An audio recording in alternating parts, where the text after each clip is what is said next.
Now, that's the fuck I need to do.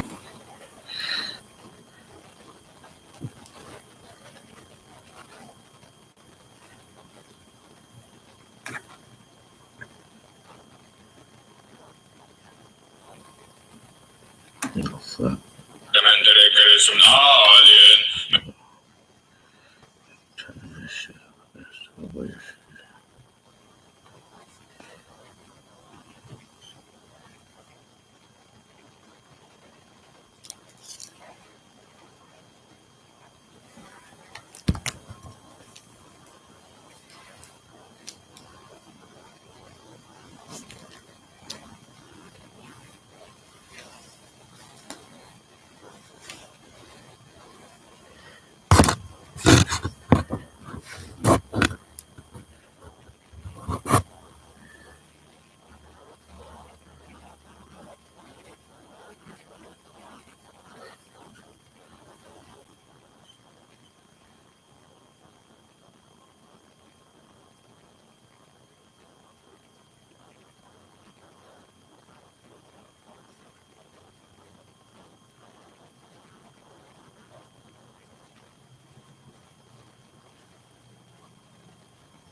I say something.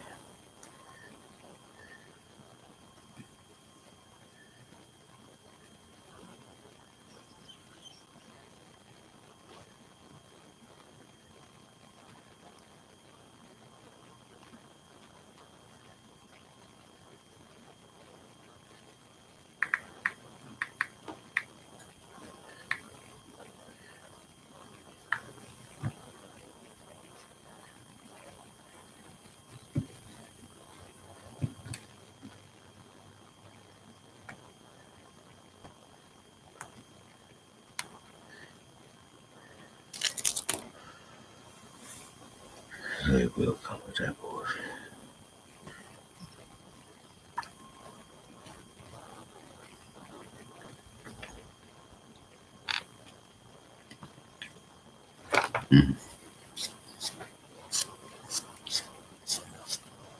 Yeah.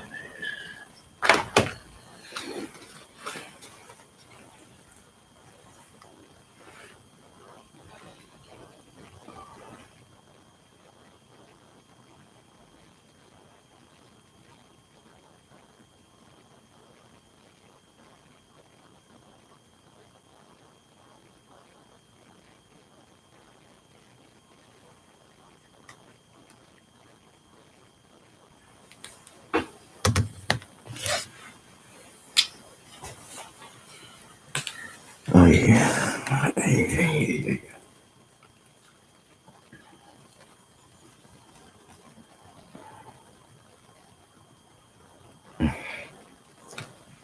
What's that, right?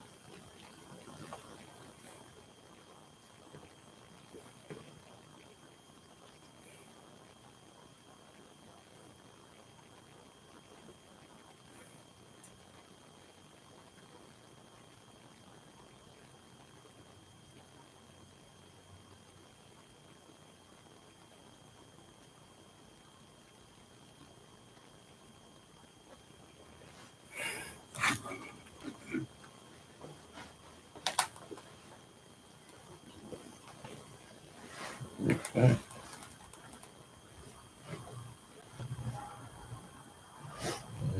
You know what the fuck is this about?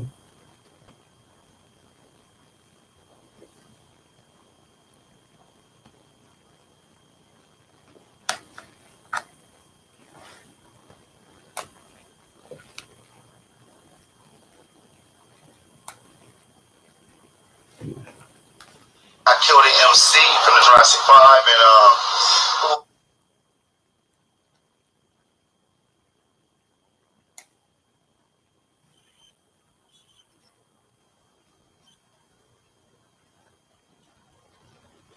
ain't back to where I was at. Say this shit been doing. You know, fucking weird.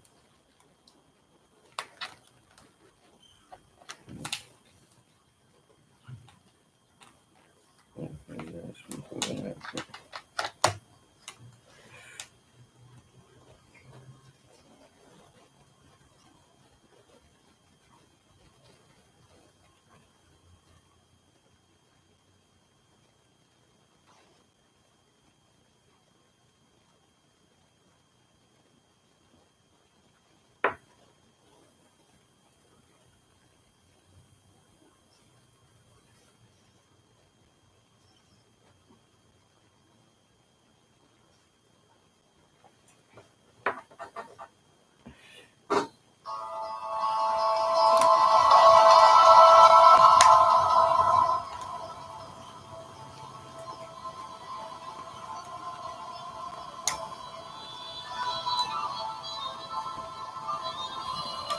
Yeah. Yeah.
What's the genre?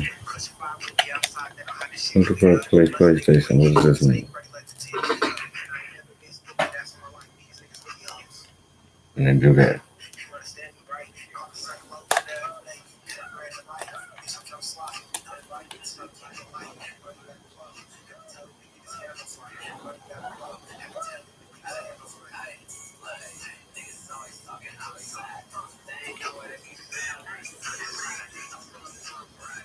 That's the time means I gotta hold this motherfucker.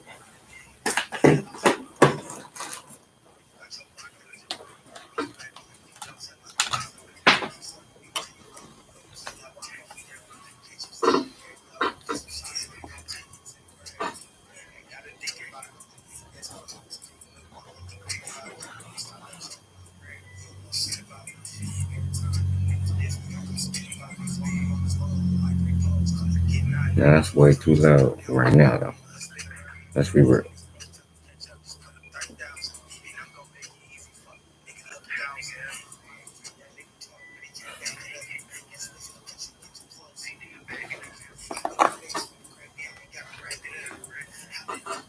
And that's gonna be probably all night. Motherfucking down shit.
Too much, you don't even know I'm finna lead us up. And then you see me outside, just know I'm headed to some goals. Told that back though, you know we gotta watch the weirdo. You tell them, I see on the phone though, you know they tapping up. Say something slick, I'ma throw some 10 every trick his bitch like the 90s nigga. I need my back in that neck with an attitude. When I got this Mac 10, hey, talking about cooking up, it's not friends. Little bitch begging me for one, don't want no flat dance. This nigga one nigga, give me a high five. Psych, I'ma beat your ass, I'm a pop line. Come here, everything is not Gucci, I'm not clean. Weed, baby, break your back for a real nigga. Hey, real nigga, real clips, get in the field, nigga. Niggas tryna rap beef with it, on a deal, nigga. Hey, bro, just brought a crib, we got our blicks up. I'm popping out with baby Jackie Chan, I ain't Chris Tuck. Play smooth, but I'm gon' put a move, I got Blake Tuck. Boo, acting like we boo, we don't click up. I kinda beg it, time you from the G, but you beat Tuck. You the type of dip behind that pole, don't freeze up. This nigga claiming he a real beat, but he free fuck. Team darker in the front, so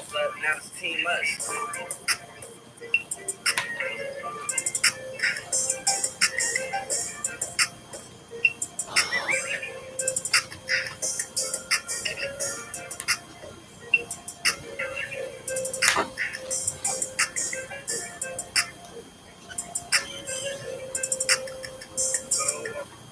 Let me show you how I managed getting complimented on my smell immediately after the gym. Using the body deodorant spray by Native and this amazing movement vanilla scent. It's clinically proven 72-hour odor protection for my underarms and even under boobs. It's gentle and sensitive areas and the amazing scent to pass my sniff test.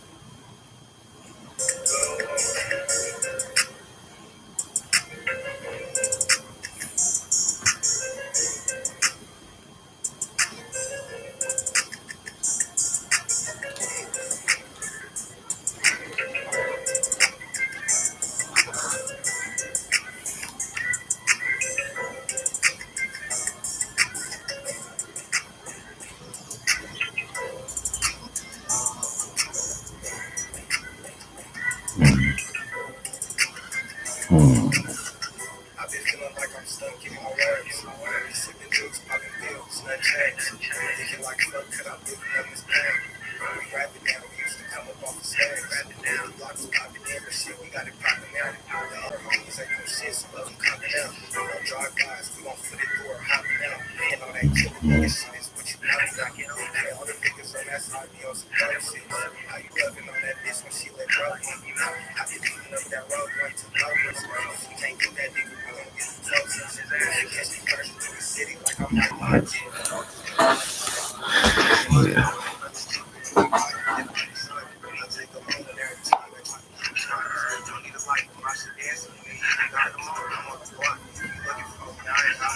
Right, so the thing is, I'm fucking gonna be broke. Check it out.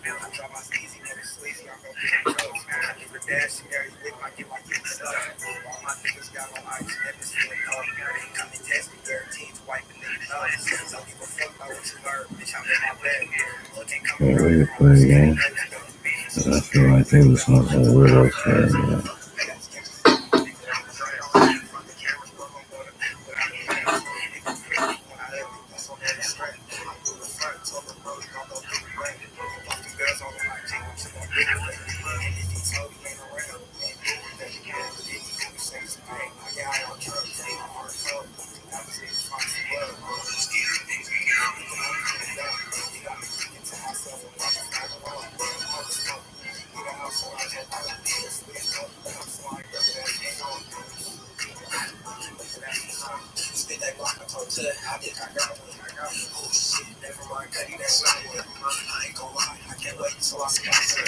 Why you talking like a killer? You know, you pay for a bag.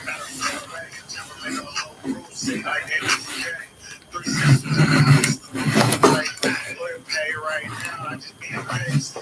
I just need a case. Flip that license, I'm gonna do the race. If you fuck with anybody, that's all you can do. Shot report, the clapping, it's no eat his face. Niggas say that he fucking breathing. Fuck outside, I'm supposed to wear a trap ready, house the fuck out. Me and Adam got it. Shot the nigga by my house up. Now he got it dip. Hey, tell you, man, these niggas suck. All the porn from the cameras never get it fuck. Might as well put on the cake and catch your safe slut. We gon' keep robbing these niggas till that pay the curve beat. Niggas always dissing, I gave a fuck. Till the sugar niggas acting like I gave it up. Only you ain't need a gun, you never gave a fuck. I see your bitch looking at me, could you take the slut? I said, for that friend, better go and I'll let me get the bread. Shoot pose, no matter what you have to see. I ain't finna lie, little bro, I just can't pretend. You will never fit for this shit, you can't get it. Bang chase a pro, it's a race I win. Young is still a sketch, you might change your vid.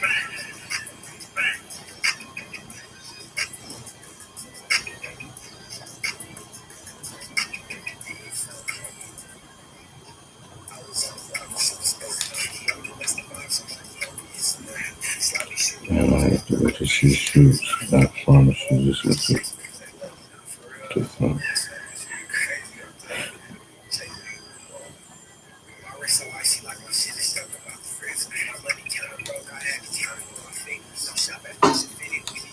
I can watch it with this weird ass kickback and everybody else shit doing.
I'll play cheaters too because that only make me bet.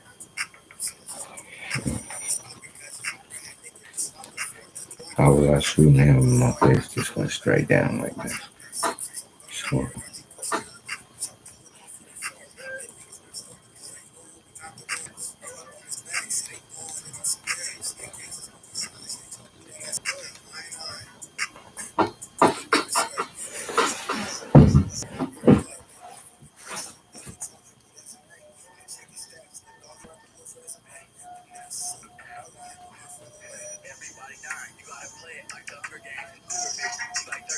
she shot this nigga like 20 times, he still ain't up.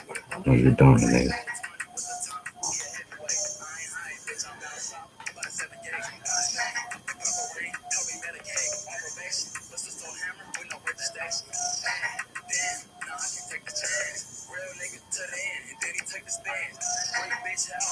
Yeah.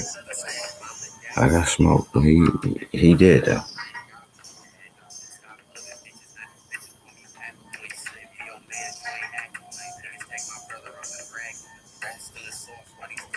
Shit, man.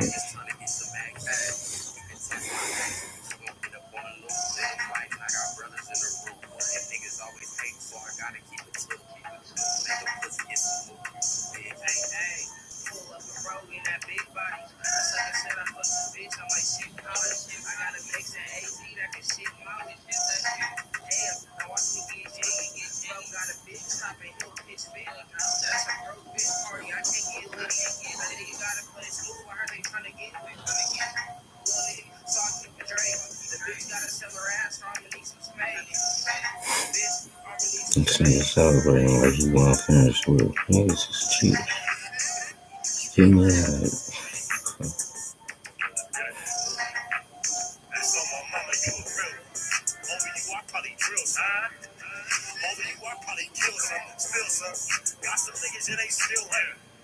I got some niggas that ain't still got it. Counting blue hundreds, trying to take this package plan.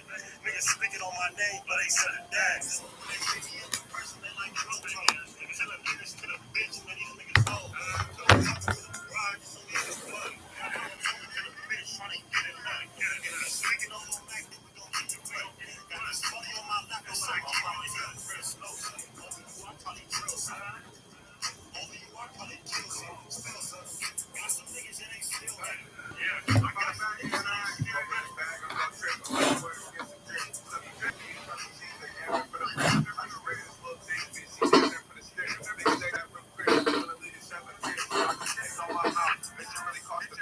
Yeah.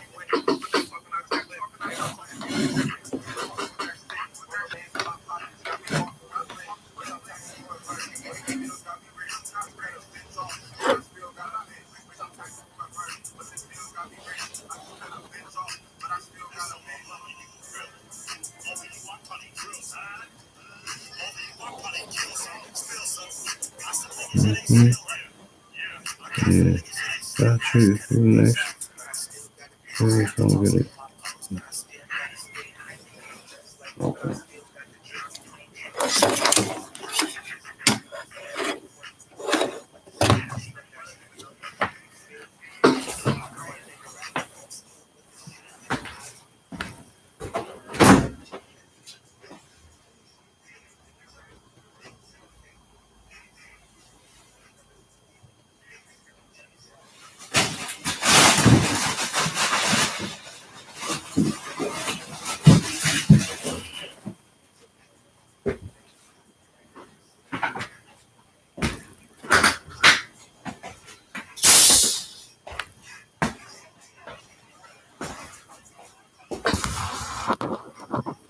So I gotta change some of his words. That shit look.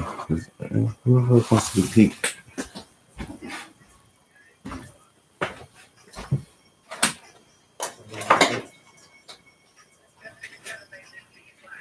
Definitely not me.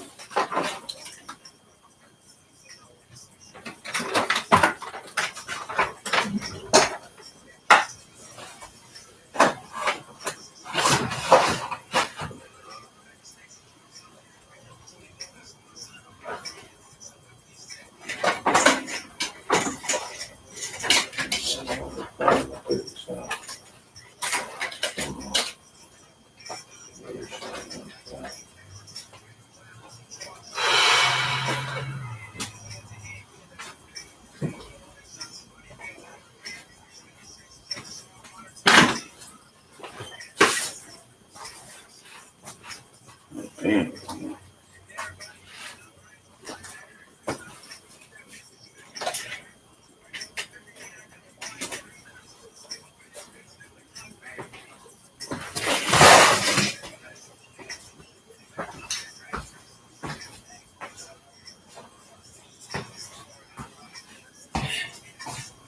So finally got kicked out the game.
Hmm.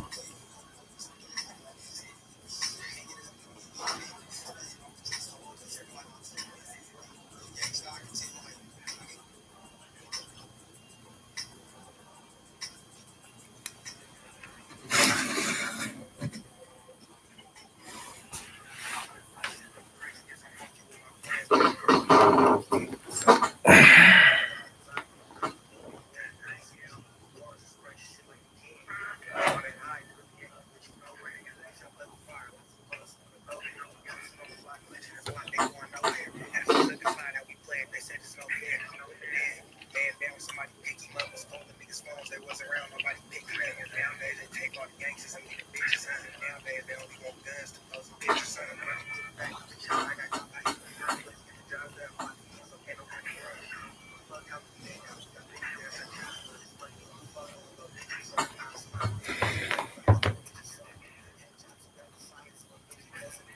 Hmm.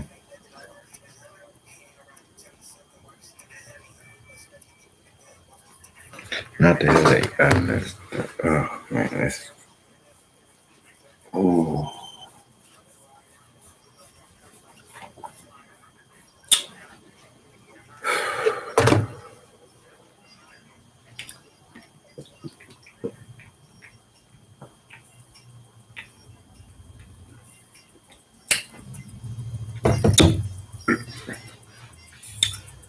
This headache.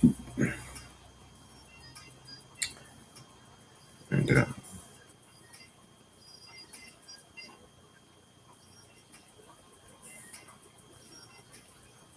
I just have to relax. Shit else I need to do.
That's my YouTube channel.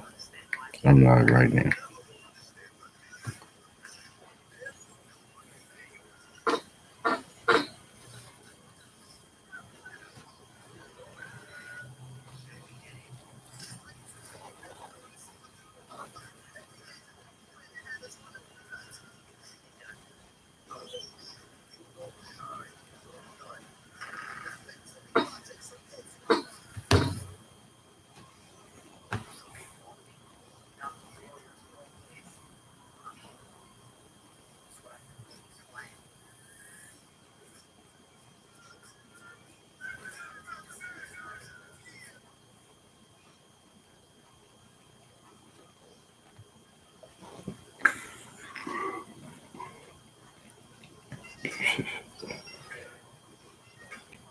Alright, that's all. I guess this computer's broke now.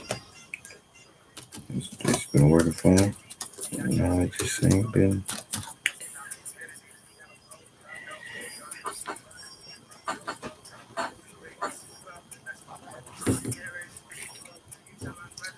And shit. I have to go down there. I don't think it's 50 bucks anyway.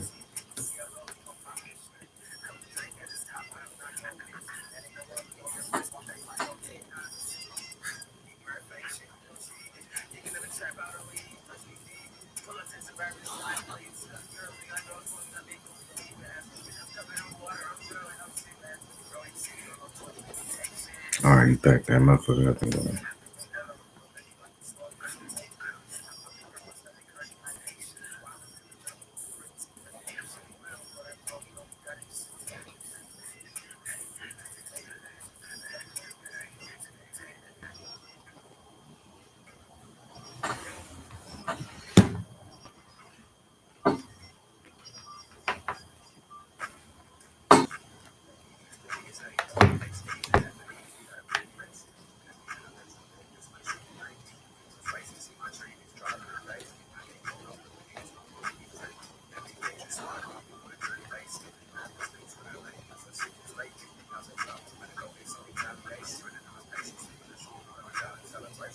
Mm-hmm.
Okay.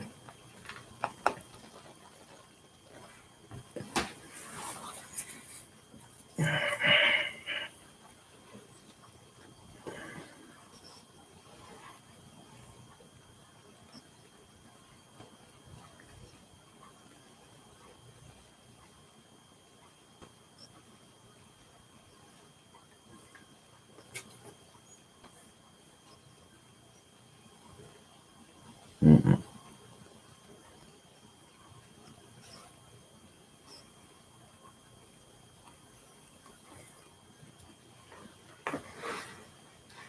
Go ahead and tap in on that YouTube channel, man. You know, not a corner of that than this overnight. Cause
it don't matter, I'm too wrong to be playing these motherfucking games and shit. This motherfucker gonna do something.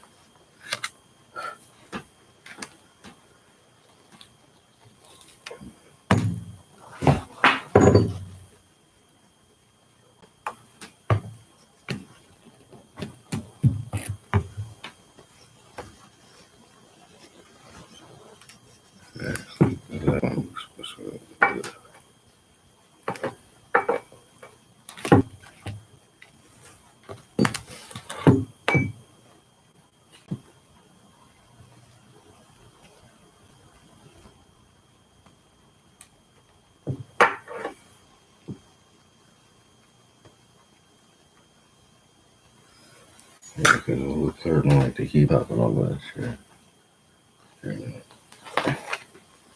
And I keep shitting that motherfucker. What is that? Whatever that is. Okay.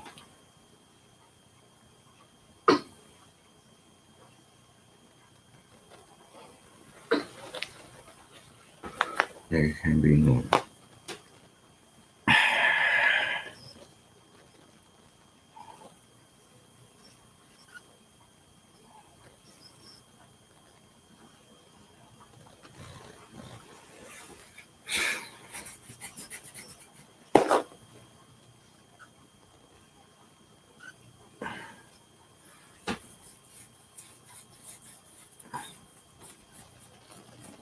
Okay.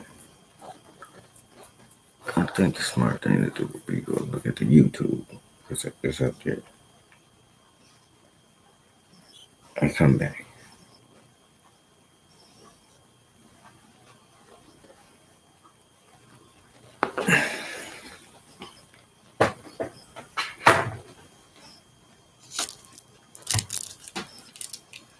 Thank you. Yeah.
Can't get rid of the headache.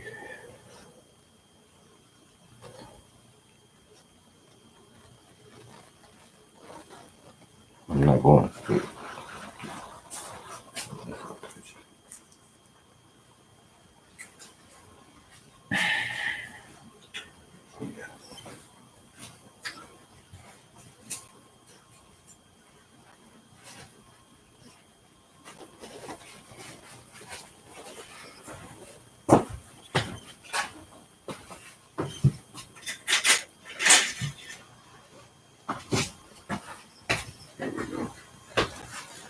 I think you get that. Move on today on the business. Tomorrow.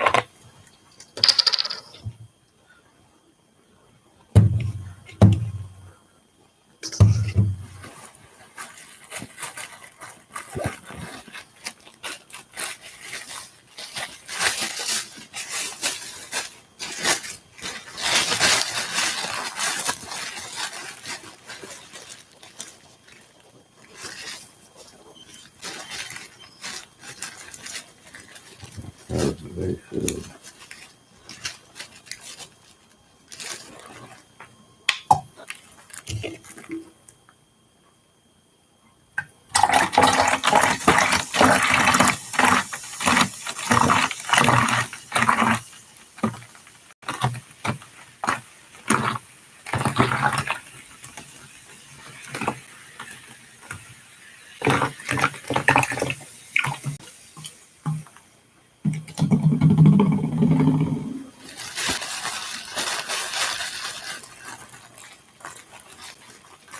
Yeah, just make sure.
Never that cracky, you know.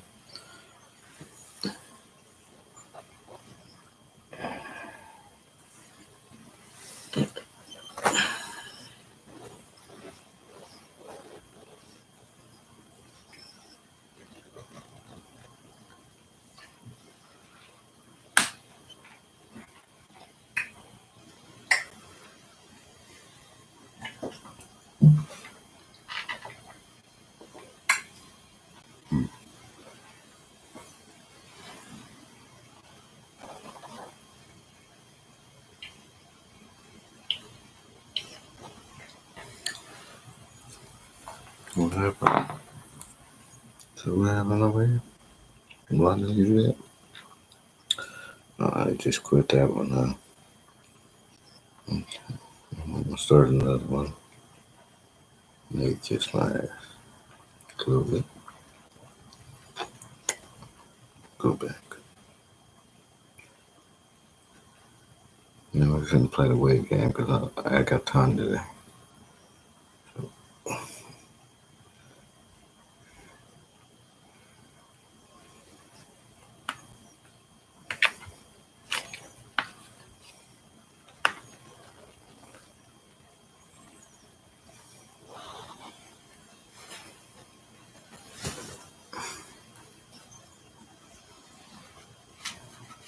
Mm-hmm.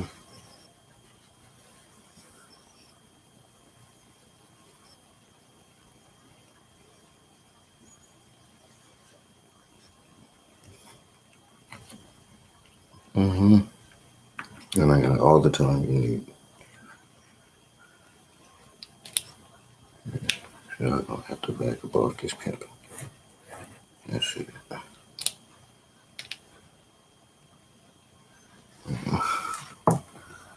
My making wasn't meant to be a rest message. Well, I guess that's alright, you know. At least it's hard making. On the ET or we did you CC read ET? It don't matter.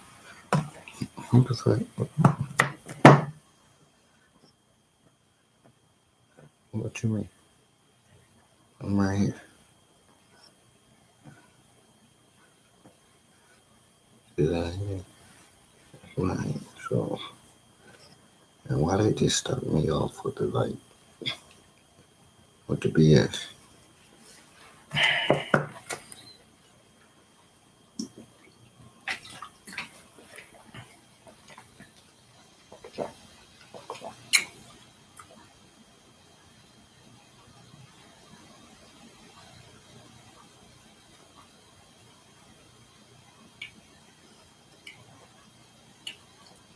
about to do it again. Let me see. Yep, he froze that motherfucker again. Well,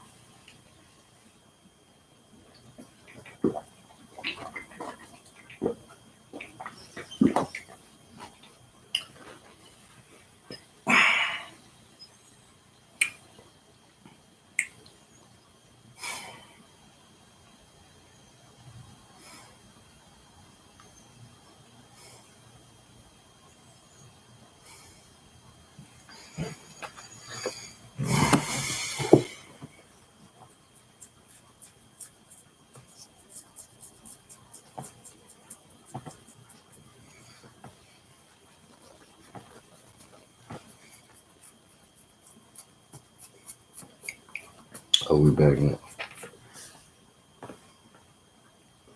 Yeah. So I just do that when I want to. Cause I ain't shit unplugged. And,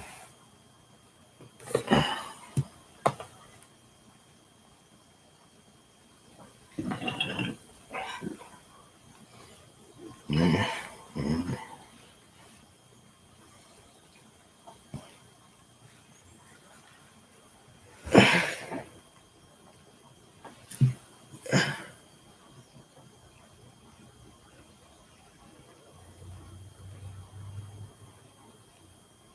You could just feel it. I bet you if I pull that radiation thing out right now, that shit go crazy right now.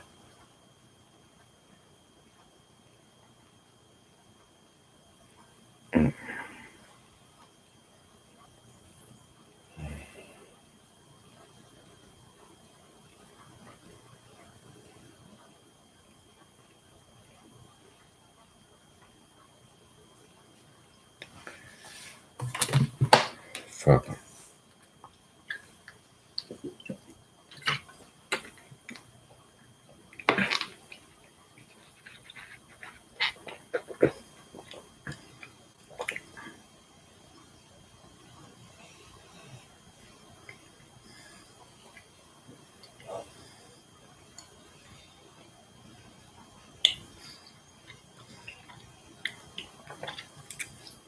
Yeah.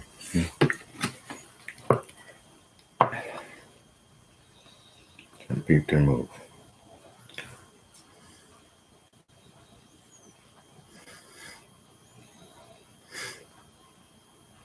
Oh, it's still blinking. He ain't going nowhere.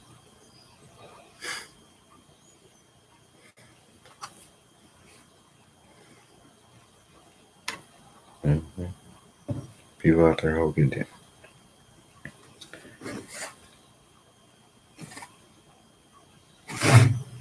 Yeah, it's crazy.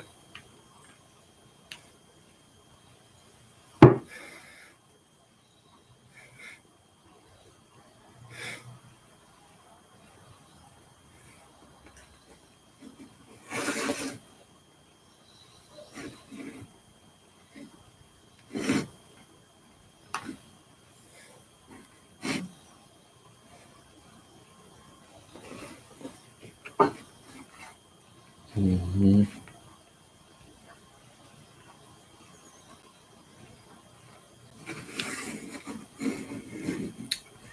I don't even be tripping off little shit like that. You know, most all and the cracks and shit and the reflections and all that. It's the best that just what am I gonna do? Besides, get busy. Get busy.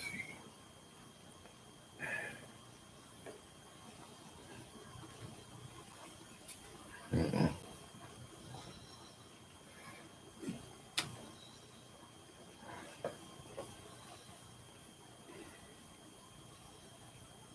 I just need one night where I can relax. But apparently, I don't need that. So, I can't.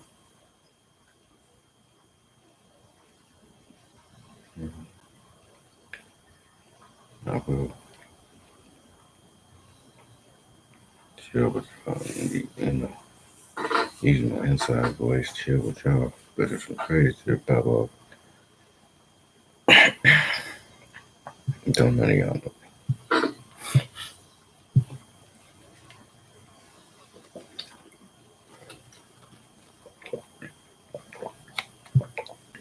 And that's my name right there.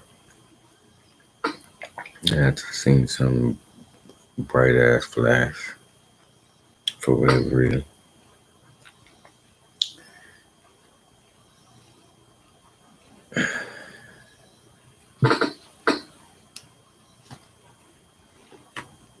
Oh, see, I wasn't tripping this light up here. The light was tweaking.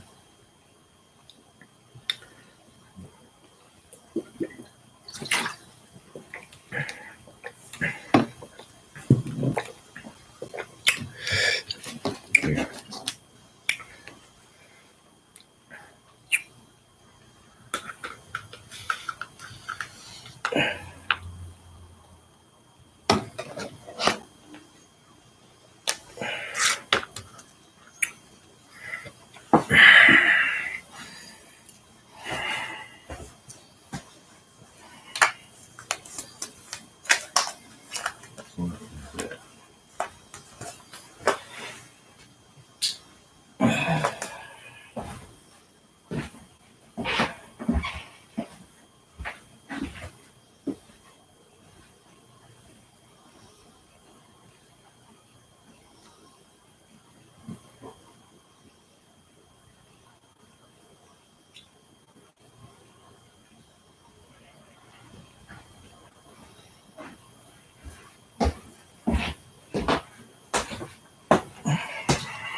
Anything down main drive and trying to find myself. I don't know anybody except for me, but for my health.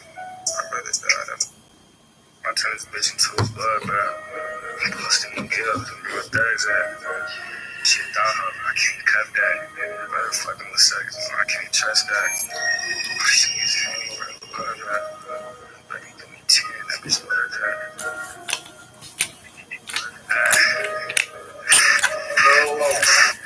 I turned this bitch into a bloodbath. Posted in the girls with my thugs at. She a dog hoe, no, I can't cut that. My brother's fucking with suckers, no, I can't trust that. These niggas hang where the love at. Little baby, do me 10, that bitch love that. Please don't do no shit to get you bust at. Cause I turned this bitch into a bloodbath, nigga. I heard that nigga working with the government. Please don't hit my phone on no sucker shit. Thought he was solid. Bro was really on some other shit. She fucking on the bro. I can't love a bitch. It's fuck a bitch. But if she paying, that's fine with me. Fuck by my side. That's the only bitch that ride with me. I keep it on me. Never leave. Gotta keep it easy. Gotta stay with clean. You would know if you was fine deep. Baby, throw it back. She know a nigga see it. I'm all about my trap. I check it and I'm leave. She wanted to get the bust it over. So I left her creaming. Bill was talking super wet. So I left him leaking. Hey, nigga. I just put the target, nigga. Having to sleep. Having everywhere I can't be. My Roy rest in peace. Smoking cookie pack. Lungs gone. I can't even breathe. Hey, I'ma let this bitch blow before they blow on me. I turn this bitch into a blood bath. Posted in the girls with my friends. She a dog hoe. No, I can't cut that. My brother's fucking with suckers. No, I can't trust my dick. Really wants me up. I'm out the struggle. I'm on myself with some murder on my butt that I can't speak about. She to get you all that. I think I'm shit. I'm still in the show. I was still on my dick. Really off for me. I've been out the struggle. I'm all by myself. It's some murders on can't see the body. My ass ain't no shit, I'm still in the cell. Money on my head for some shit I did. I got blood on my hands from pulling all these skits. This to me for my sins, you know that I've been taking drugs. Slip mine, what the you niggas say the same. Keep it up to me, I'm more nigga. Trying to switch 21 feet, them niggas all dead.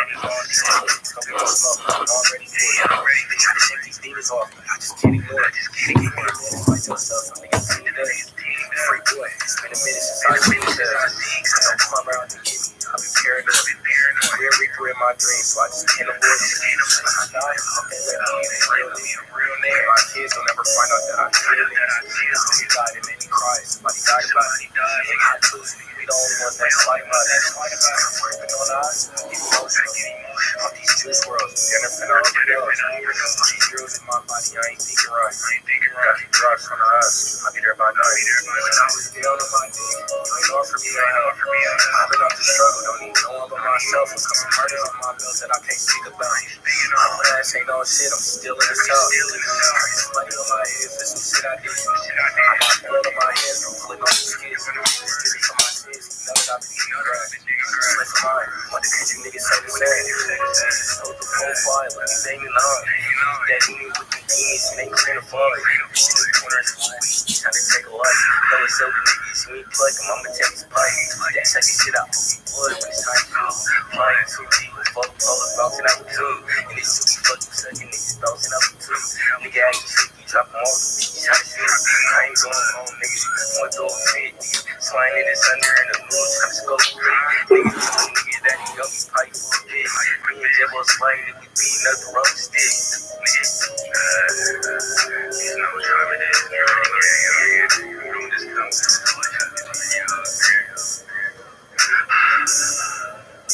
when I was down on my knee,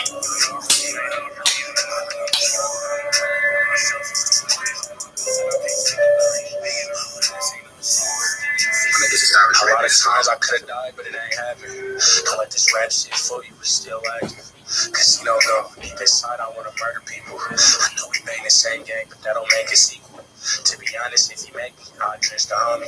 But to the neck, I feel like everybody's switching on me. Keep it on me, if it's up, then it's up, nigga. Kinda hard to leave the trenches when you stuck in them. Regardless the situation, I'ma slide for mine. Through the second side, I did this shit 1,000 times. Been in lives every day, she got me exhausted. Been having dreams, my toilet connected to the faucet. Penitentiary nightmares got my mind cloudy. If you my brother, you my brother.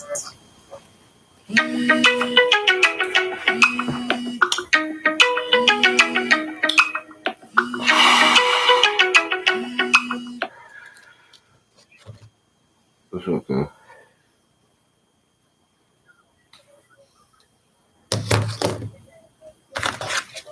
Yeah. Yeah. What's up?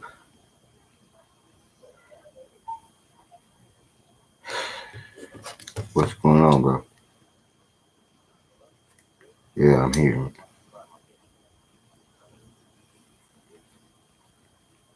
Huh? What'd you say? Alright. Alright.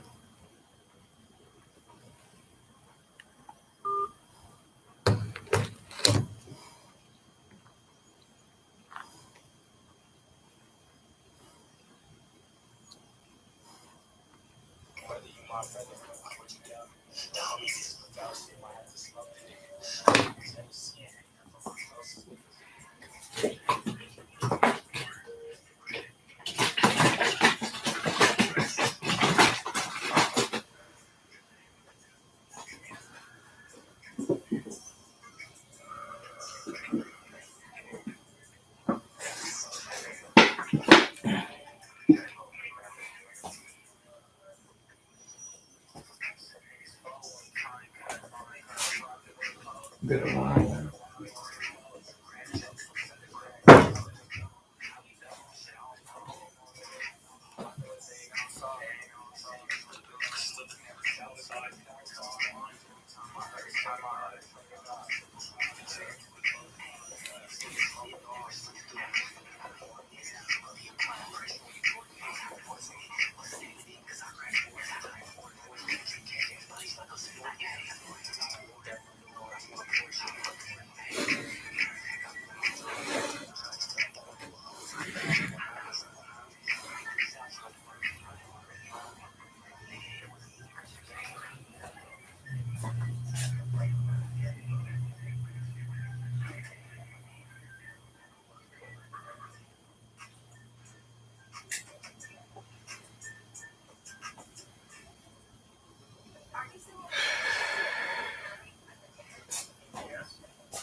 Yeah.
Mm-mm.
Cause I baby ass in my pants.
Man, this is a tight ass spot for me.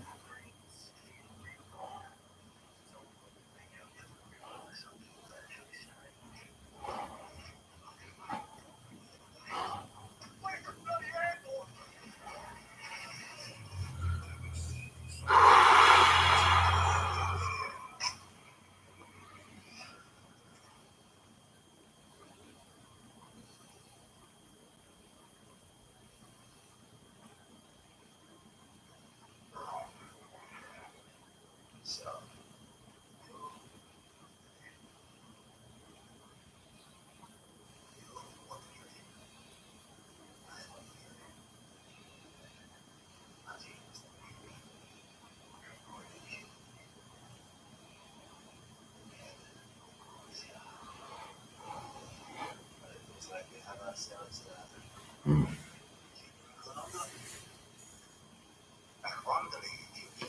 Yeah. What's up, bro? Hey, what's up, bro?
Yeah.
What time is it, man? Go to bed, man. You know I'm good.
John, this is me. What you got going? What's up, man?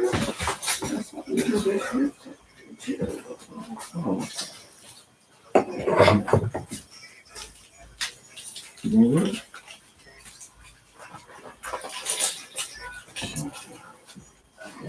Not big. I don't know why I'm making all the that shit over there. Huh? I tried to call that so many times.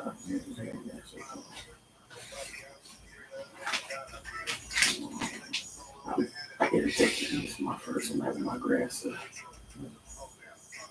Everybody's wrong. I'm trying to do the big one. Beer 30.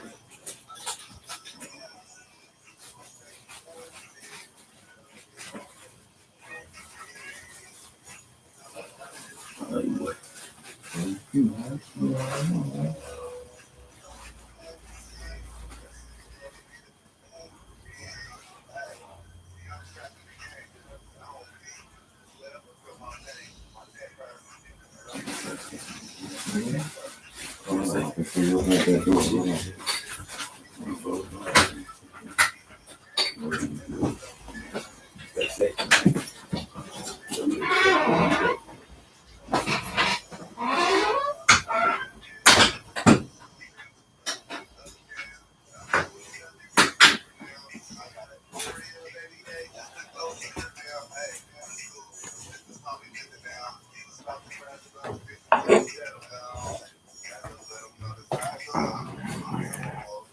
What they talking about, man?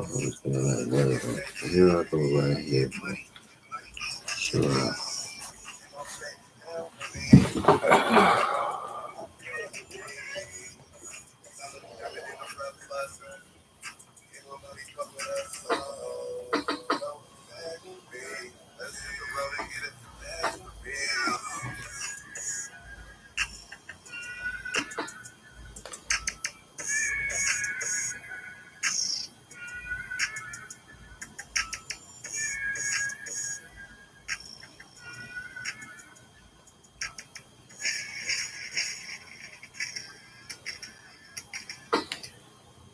Oh. Switch to Google Fi Wireless and get our premium unlimited phone plan, Unlimited Plus.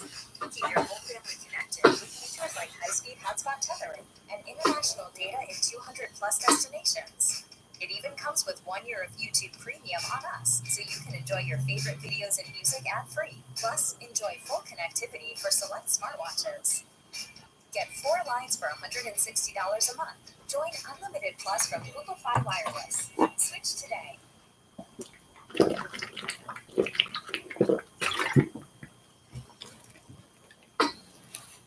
One thing Purdue Global has helped me with is having the flexibility to go to school full time as well as work full time.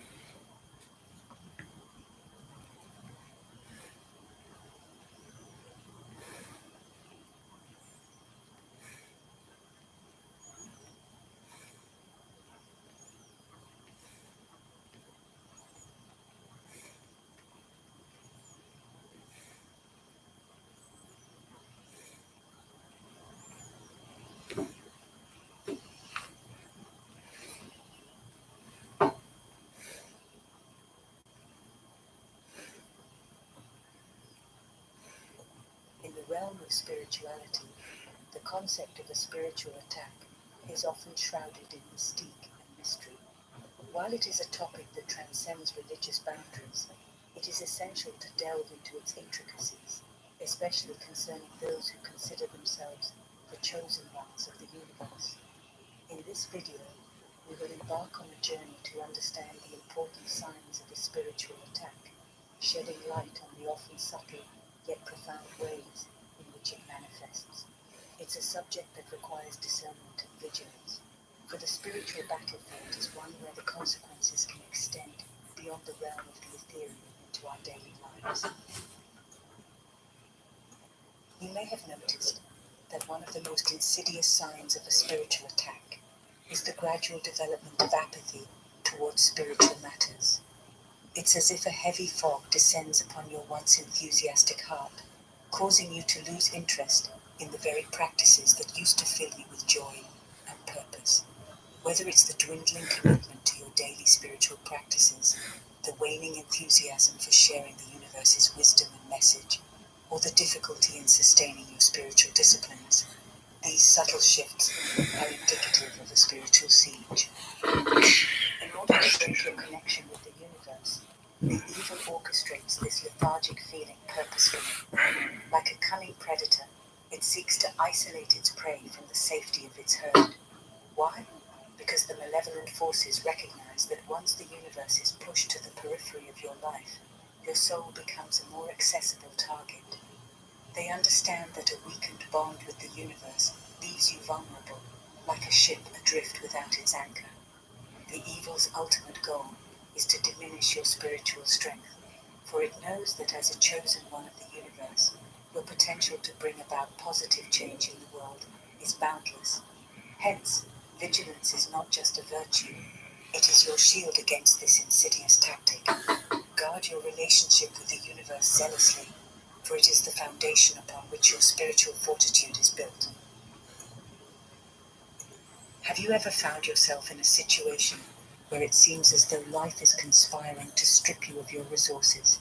While there are often natural fluctuations in our financial well-being, sometimes this phenomenon can be a manifestation of a spiritual attack. It's as though the malevolent forces are strategically engineering circumstances that force you to make a choice between your faith in the universe and worldly gains. These dilemmas are designed to test your commitment, and they often prey on your desires and needs. The evil is a cunning adversary, adept at identifying your vulnerabilities. It understands that by manipulating your financial stability or creating conditions that challenge your access to resources, it can unsettle your spiritual foundation. When you're cornered and faced with the stark decision of choosing between the universe and material gain, recognize it as a spiritual battle. Divine intervention is necessary during these moments, when you need guidance from the universe. Remember that as a chosen one of the universe, you have been granted the authority to trample on obstacles and overcome the powers of the enemy. You can navigate these challenges and emerge spiritually fortified through your unwavering faith in the universe. I am gonna cry. I know, I'm about to cry too. Hello, my name's Elder Kim, Elder Satsini. We're out here today talking to people about God. Experiencing persistent physical fatigue, even after ample rest, may seem unrelated to spiritual matters, but it can be a subtle indication of a spiritual attack. This relentless weariness, which leaves you feeling drained and lethargic, often extends beyond the realm of the physical. A fatigued body is less likely to engage in spiritual exercises, such as prayer and meditation, according to malevolent forces. Putting you in a constant state of exhaustion can be part of their strategy to weaken your spiritual resolve. Recognize that the evil's tactics can manifest not only through overt spiritual challenges, but also through physical and mental weariness. A spiritual siege occurs when you're consistently unable to muster the energy to do spiritual practices. The evil may also orchestrate circumstances in your life that keep you excessively busy, leaving you too drained to devote time to prayer or meditation. Remember that the universe is the everlasting source of strength. Even when your physical body is fatigued, you can turn to the universe for renewal and vitality. As a chosen one of the universe, you possess the ability to tap into the universe's boundless energy to overcome these attacks and find spiritual rejuvenation. A weakened prayer life can be a profound indicator of a spiritual attack. Your connection with the universe, nurtured through prayer, is not a mere ritual, but a lifeline to the spiritual realm. When you start viewing prayer as a burdensome task, it signifies that the universe's grip on your soul may be slipping. The evil often paves the way for this by creating distractions and disturbances in your life that pull you away from your spiritual path. Soren Kierkegaard once wisely remarked, "Prayer does not change the universe, but it changes the one who prays. It is the transformation within you the communion with the divine that prayer fosters. However, when distractions lead you to walk in the flesh rather than the spirit, your prayer life may suffer and your spiritual connection. Distractions can take many forms, from the demands of a hectic modern life to the allure of worldly pursuits. As a chosen one of the universe, it's essential to recognize the snares laid by the malevolent forces that seek to hinder your spiritual growth. Your aversion to prayer may signify that the evil has succeeded in disrupting your spiritual communion. In times like these, it's crucial to rekindle your connection with the universe. Lean on the universe's strength to guide you back to the path of fervent prayer. Prayer is your direct line to the divine, and even when it feels like a burden, persisting in this sacred practice can revitalize your spirit and fortify your defenses against the adversary's schemes. There are moments in life when everything seems to spiral into chaos, and an overwhelming sense of confusion and helplessness engulfs you. As a chosen one of the universe, you are accustomed to a sense of clarity and divine direction that accompanies your spiritual journey. However, when you find yourself battling a persistent fog of fear, anxiety, and confusion, it's an indication that you may be under a spiritual attack. The malevolent forces behind these attacks aim to disrupt your connection with the universe and make you feel isolated and defenseless. Your guiding force and protector is the universe, and these emotions shouldn't be your primary focus.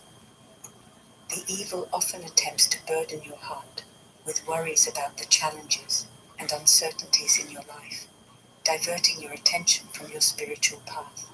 It is during these moments that you should remind yourself of the universe's promise. The universe is with you at all times, and you need not succumb to fear and anxiety. By entrusting your concerns to the universe and staying attuned to its guidance, you can break free from the shackles of confusion and helplessness and reclaim your spiritual strength. You may have experienced moments in your spiritual journey when old habits and lifestyles you once renounced suddenly resurface. This phenomenon can be deeply perplexing and disheartening, as it feels like a regression from the progress you've made in your spiritual growth. A spiritual attack is a potential indicator of this resurgence rather than a mere coincidence. In order to weaken your spiritual resolve and hinder your progress, the malevolent forces at work entice you back to your former ways. Samuel Johnson wisely noted, "The chains of habit are too weak to be felt until they are too strong to be broken." These old habits, once rekindled, can exert a powerful hold on your life. A common strategy of the evil is to exploit your vulnerabilities or tempt you through bad relationships and past behaviors. Before you know it, you may find yourself entangled once more in behaviors that you had once wholeheartedly renounced. Hope is far from lost in this situation. You must always remember that the universe is always willing to extend its mercy and deliver you from these old habits. Seek refuge in your faith and reliance on the universe's strength. Recognize that setbacks are not synonymous with defeat. They are opportunities for redemption and growth. By returning to the universe and seeking its guidance, you can break free from the shackles of your past and emerge stronger on your path as a chosen one of the universe. It's important to recognize that one of the subtle yet impactful signs of a spiritual attack is the gradual withdrawal from universal relationships and spiritual fellowship. As a chosen one of the universe, your connection with fellow believers and your spiritual community plays a vital role in your journey. However, when you begin to find it increasingly challenging to engage in spiritual studies, prayer meetings, or heart-to-heart conversations with your spiritual leaders, it's a clear indication that your soul may be under attack. The malevolent forces operating behind such attacks understand that distancing yourself from these universal relationships weakens your spiritual foundation. There is a feeling that they want to isolate you, making you feel like a lone traveler in a vast spiritual landscape. Remember the age-old wisdom that states, "There's safety within the fold than wandering alone."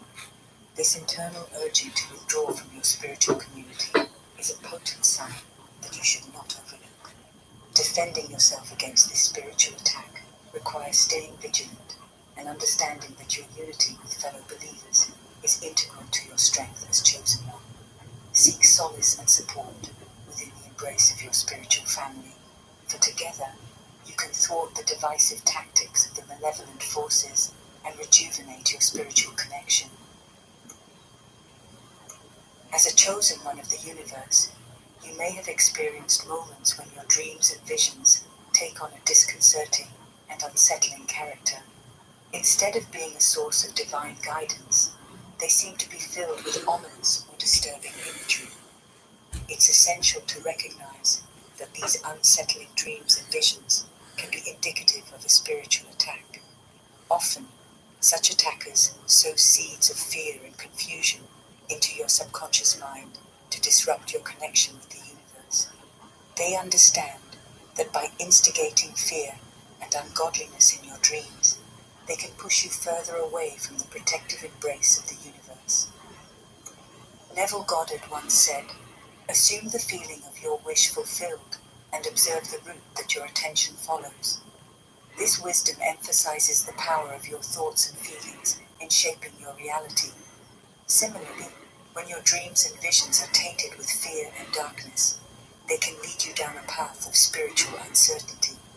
It's crucial to remember that the universe communicates with you through dreams and visions to provide guidance, peace, and insights into your spiritual journey. If you find yourself encountering disturbing or ungodly imagery, consider it a call to action. Reclaim your dreams and visions as a source of divine enlightenment rather than fear by seeking the universe's guidance and protection. In the face of these spiritual attacks, finding freedom and restoration is possible. Remember to turn to your Maker in times of adversity. Humbly seek the universe's guidance and protection, for the universe is the solid rock upon which your faith can stand. Even if you've faltered and returned to old habits, know that the universe accepts you as you are and is willing to deliver you from the adversary's oppression. Additionally, surround yourself with universal friends who can guide you towards righteousness. Consider submitting to a universal spiritual authority, mentors who can provide accountability and guidance. Taming your desires through spiritual growth is crucial, as the evil often preys on our unbridled desires. In conclusion, understanding and identifying the signs of a spiritual attack is essential for those who consider themselves chosen ones of the universe. By remaining vigilant, seeking the universe's guidance, and nurturing your spiritual growth, you can navigate the challenges posed by malevolent forces and continue on your path of spiritual enlightenment and fulfillment.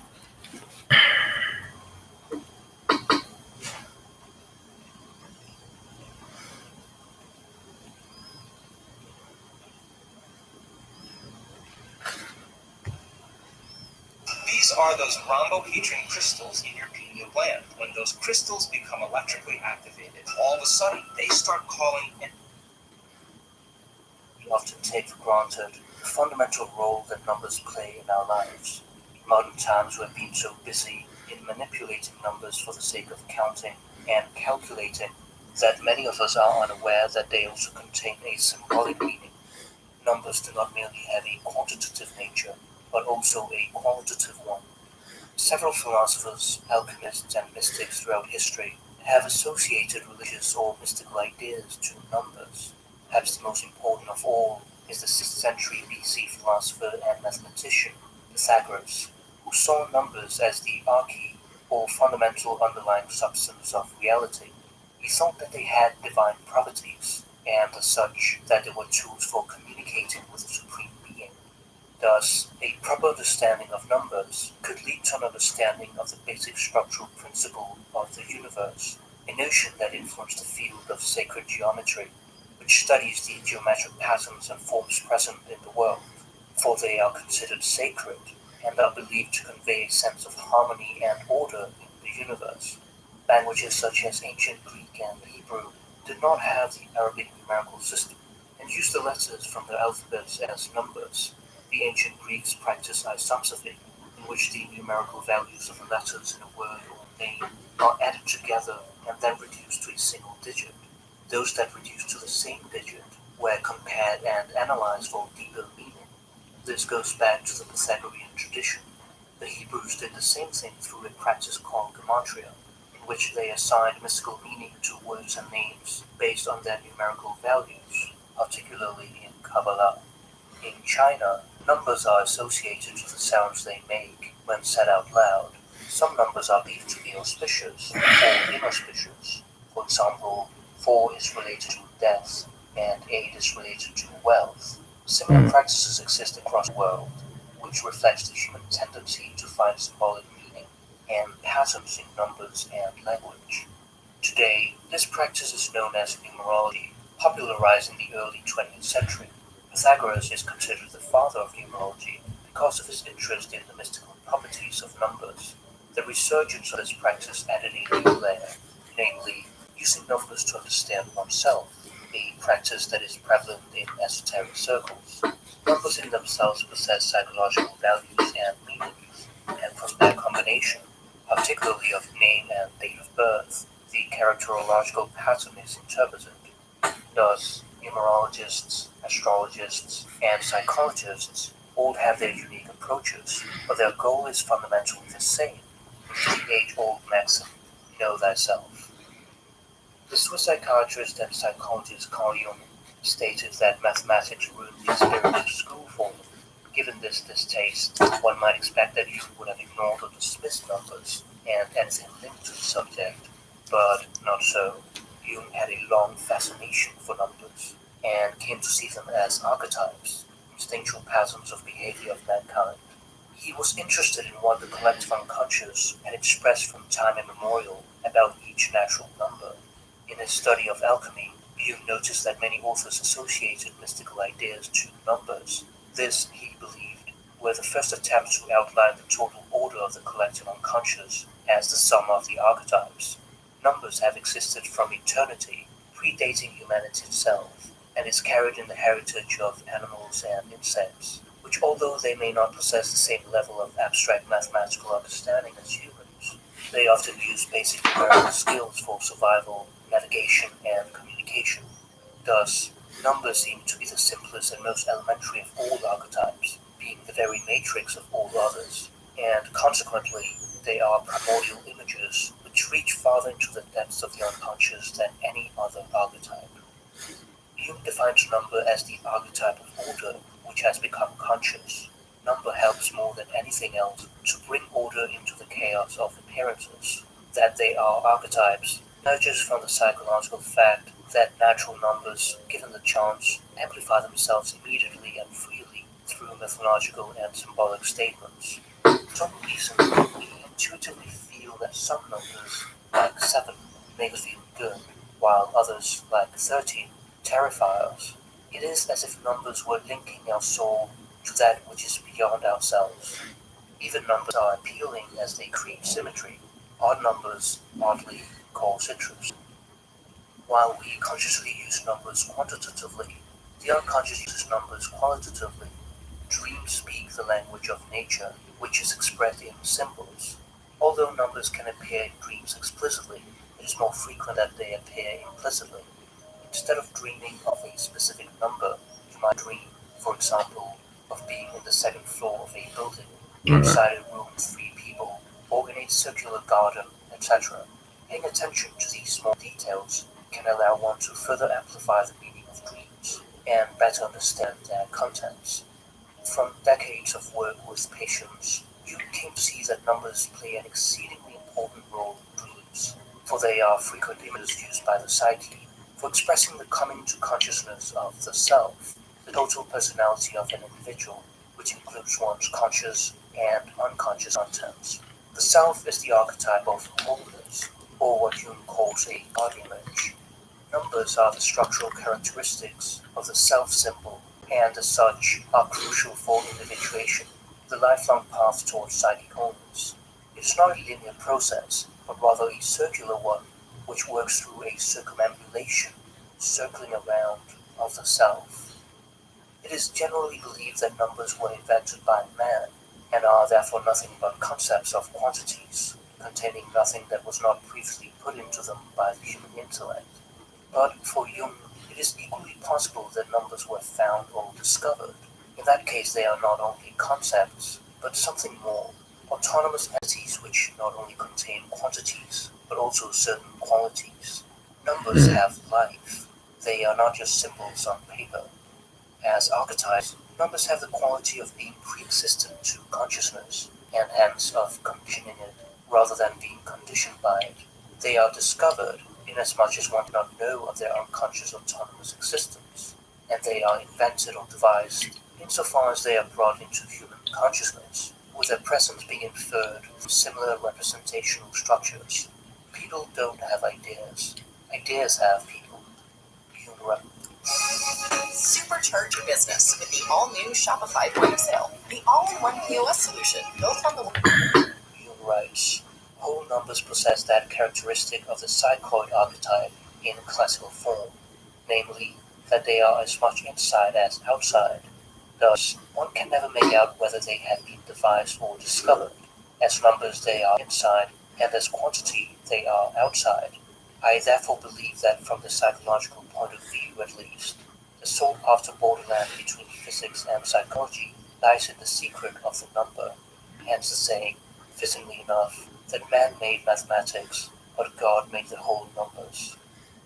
Psychoid, soul-like, is a term coined by Jung that refers to the irrepresentable nature of all archetypes, which do not fully belong in the psyche, nor in matter, but rather transcends both, and yet provides a bridge to them as the unifying element. This is known as the unus mundus, the one world, which is the transcendental unity of existence that underlies the duality of psyche and matter. As the most primitive archetype, numbers become vital in understanding this connection.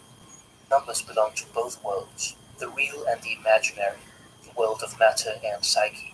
It is visible as well as invisible, quantitative as well as qualitative. In this connection, Jung writes, I have always come upon the enigma of the natural number. I have a distinct feeling that number is a key to the mystery. Numbers are autonomous entities that exist independently of human influence. It is with these inherent truths that man made all the complex and advanced mathematical concepts and theories. Numbers had their significance before man used them as instruments. However, in the instant that they are used as mere instruments for calculation, they become dry and lose their symbolic meaning. Jung writes, to the former, the mathematician, number is a means of counting. To the latter, the psychologist, it is a discovered entity capable of making individual statements, if it is given a chance. In other words, in the former case, number is a servant. In the latter case, an autonomous being. Jung coined the term synchronicity to explain how an inner image, dream, thought, vision, mood, premonition, etc. can appear in the outer world, as if the boundaries between psyche and matter were to collapse. For instance, you might dream of an important person in your life that you have not talked to for many years, and still have unfinished business with.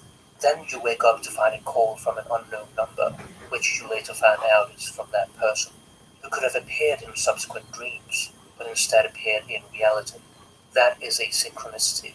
One's inner image somehow appeared in the outer world.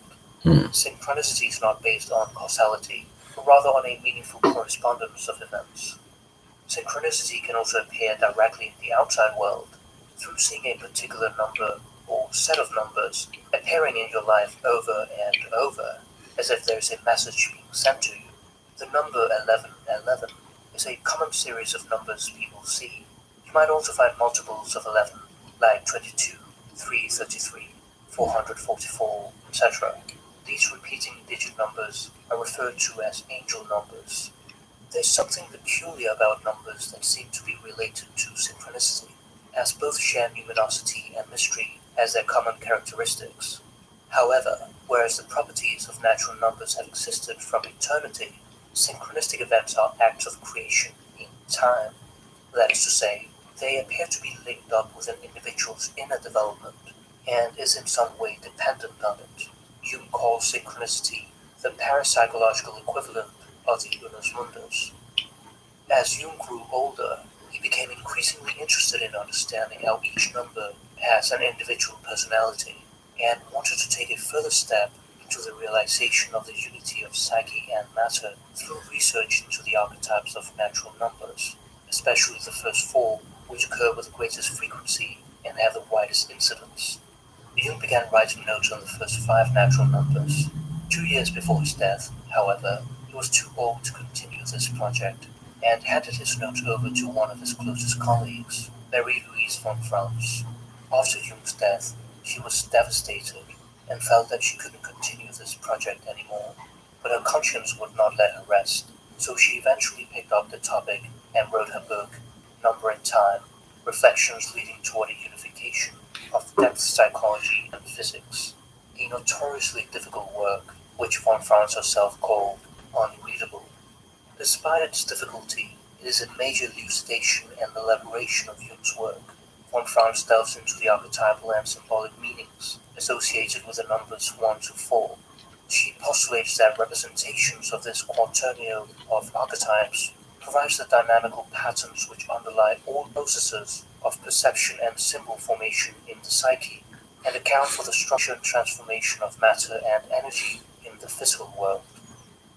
Von Franz was struck, particularly since the discovery of quantum physics in the early 20th century, that just as the psyche has a numerical characteristic built into its very being, so does nature. She explores how the realms of mind and matter, psyche and vices, are both numerically structured, hinting at how the inner world and outer world are united as if they were one, which is what makes synchronicity possible. Von Franz's general hypothesis is that all mental and physical phenomena are complementary aspects of the same unitary, transcendental reality. At the basis of all physical and mental phenomena, there exist certain fundamental patterns of behavior called archetypes. The world outside is somehow contained within our minds, while at the same time our minds are contained within the world. As above, so below; as within, so without. Therefore, as one delves deeper within the unconscious, one gets a better understanding of the world as well, because we are a microcosm existing within a macrocosm. We will now move on to interpreting the psychological and symbolic meaning of the most primal numbers, 1 to 4, using the works of Jung and von Franz, Pythagoras and his followers, and other works such as Theology of Arithmetic by Iamblichus and the three books of occult philosophy, Book 2, by Heinrich Emilius Weber. Psychologically, the number 1 refers to primal unconsciousness. It is a state of non-differentiation in which we are not yet aware of our potential, which lies undiscovered and undeveloped. As such, it symbolizes the principle of individuation in the state of unrealized potential. 1 is no number, pan to pan, 1 is all. This is expressed in the ancient symbol of the Ouroboros, depicting a snake eating its own tail.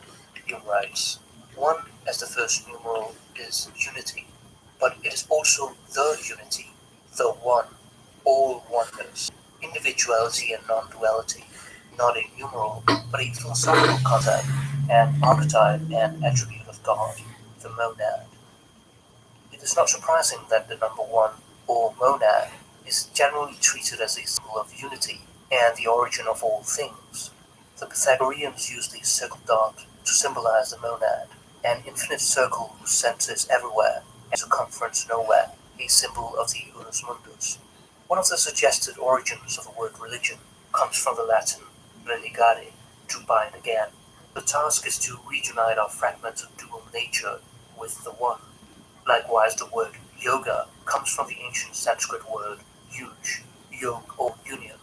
It is the union of the material with the spiritual, the individual self with the supreme self, totality superior to the parts. As beings of a dual nature, elevation is motion toward unity. The Pythagoreans did not consider 1 to be a number at all, because number means plurality, and 1 is singular. The 1 is the origin of all numbers. All other numbers can be created from 1 by adding enough copies of it. Interestingly, multiplying 111,111,111 times itself equals to 1, 2, 3, 4, 5, 6, 7, 8, 9, 8, 7, 6, 5, 4, 3, 2, 1. Yeah. Therefore, the monad runs through all the number series through the one continuum. With its retrograde relationship to the primal monad, each number reaches across to its successor. This hand-to-pan aspect is specific to all numbers. While in the threshold of consciousness, numbers appear to be individual entities. In the unconscious, they interpenetrate and overlap, as do all the other archetypes. The unity is itself the active principle, and number is the passive one, for when the one is multiplied, it produces no other number than itself. The unity is the beginning and end of all numbers. It is the source of all things. And as you can see, guys, they just sent me what was in my account, which was a little over $13,000, guys. Hey, guys, in this video, I'm going to show you all numbers. It is the source of all things. Out of the monad comes the dyad, which Pythagoras associated with audacity because of its boldness of separation from the one, and anguish because there is still a sense of tension of a desire to return to oneness. It is also associated with matter and seen as evil. 2 is actually the first number, as it is the source of polarity, light and darkness, order and chaos, which alone makes existence possible.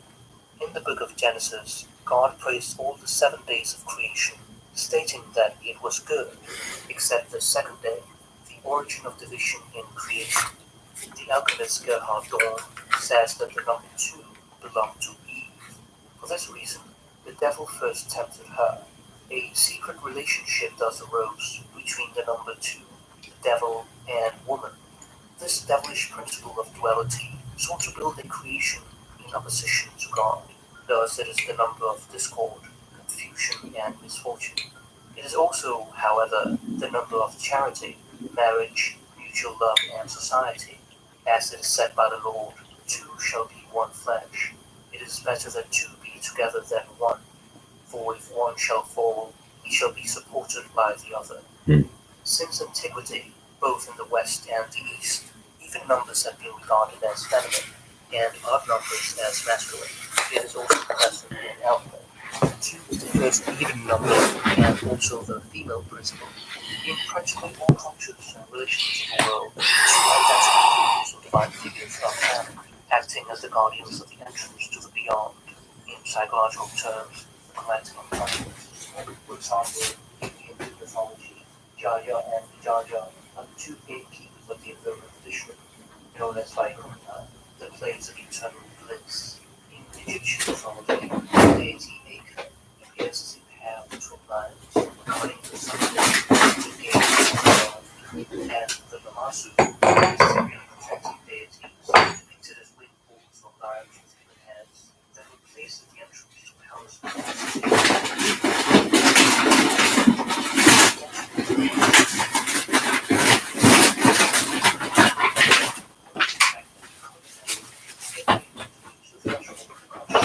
As if you recognize the entity, taking the steps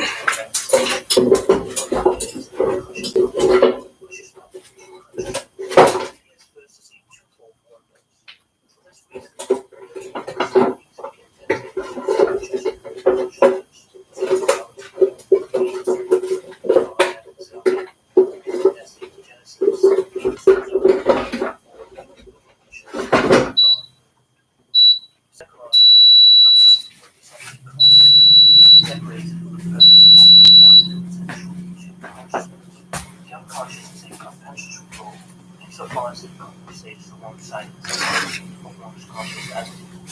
Hume writes, natural life consists of complementary opposites, day and night, birth and death, happiness and misery, good and evil. We are not even sure that one will prevail against the other, that good will overcome evil, or joy defeat pain. Life is a battleground. It always has been, and always will be. And if it were not so, existence would come to an end.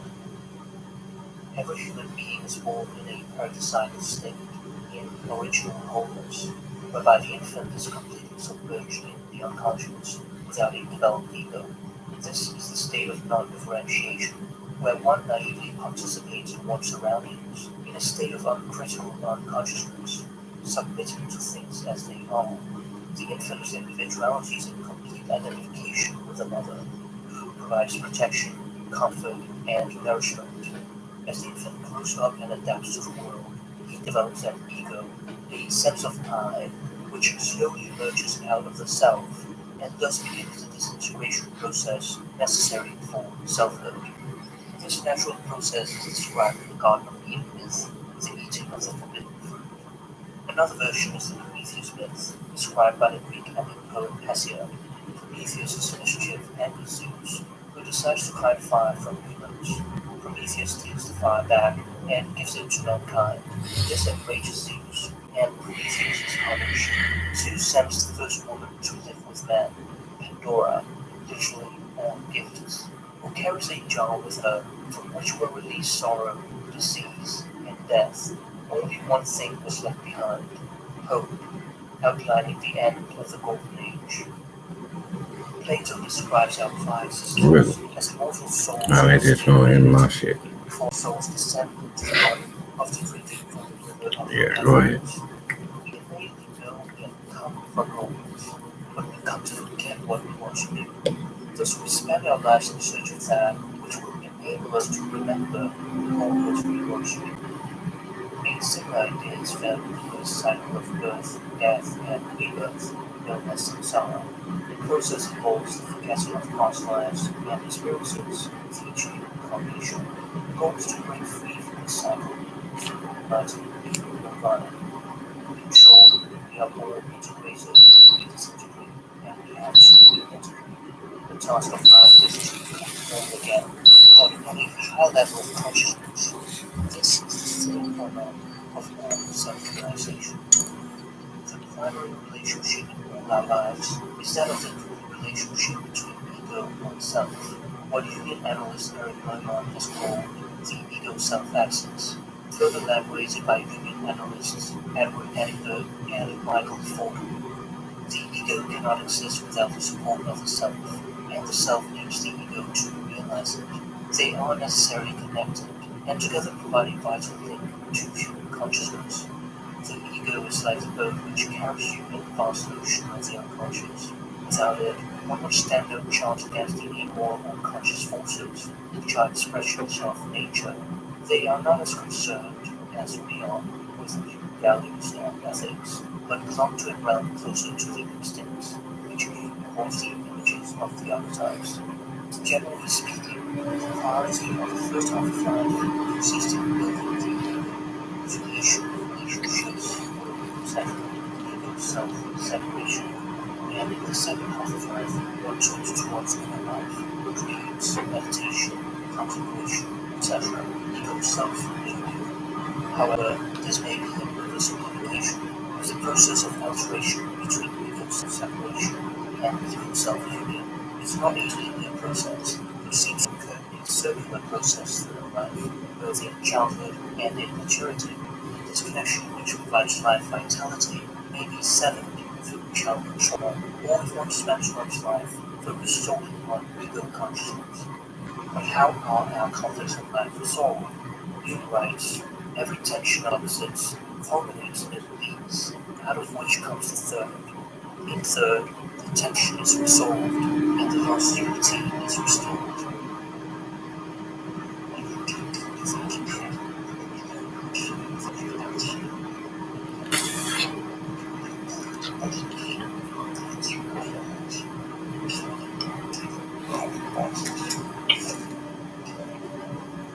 Third, in the third, the tension is resolved, and the lost unity is restored.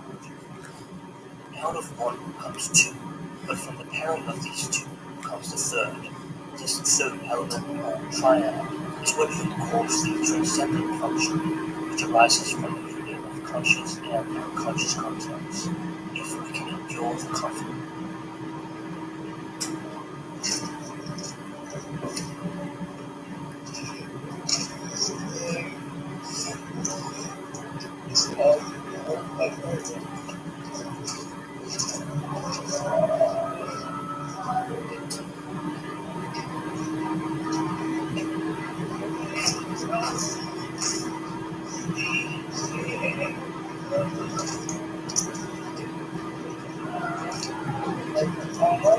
Stop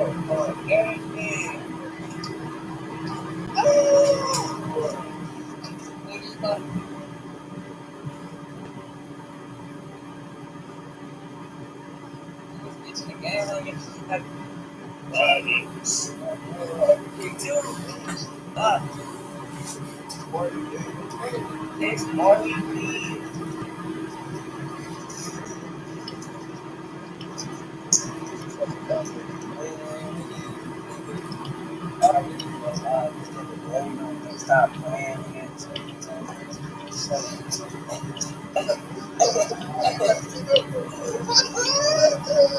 Stop playing. Get me going, nigga. Come on, nigga. Come on, Instagram on your bitch, no.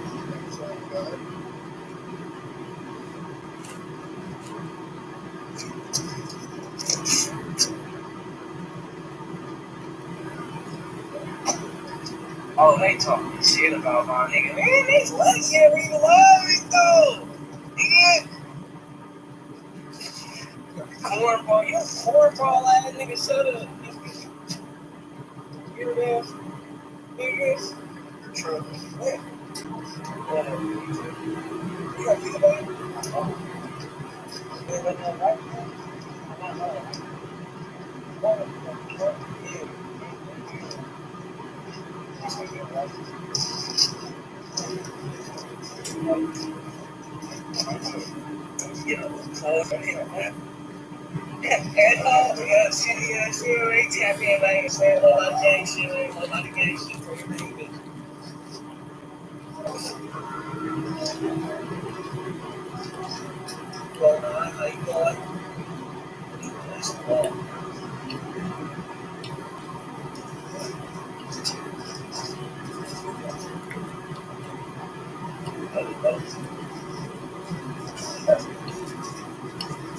What's going on over there?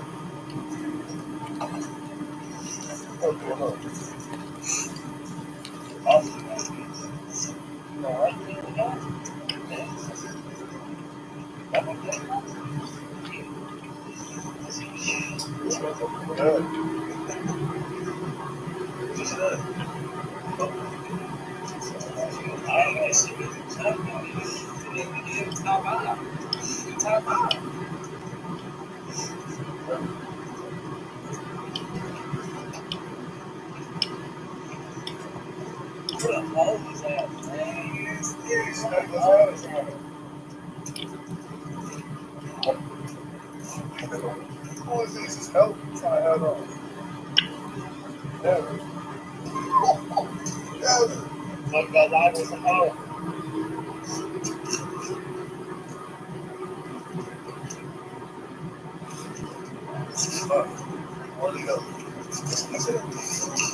Hey man, look, say my line off the belly song. Hey, all the bitches, nigga, add my shit, nigga, lay low, nigga, dot underscore.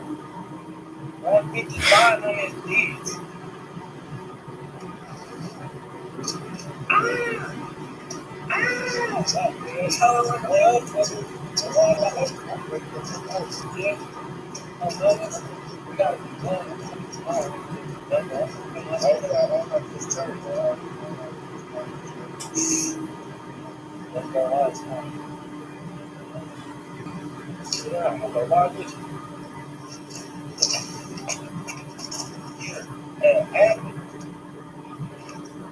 Uncle Fly, what's up, bro?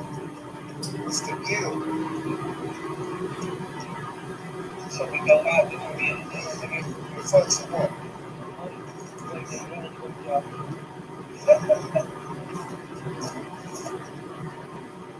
It's not cap.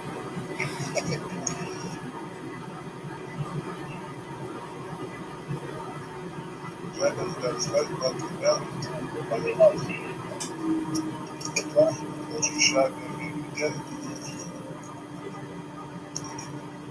Sure, what's up, man?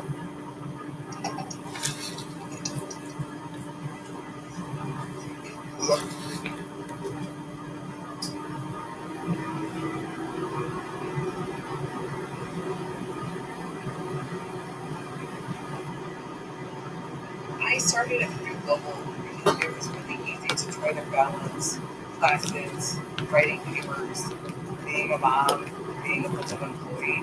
I could still balance my personal life. That's my company. Start yours. A free book by you.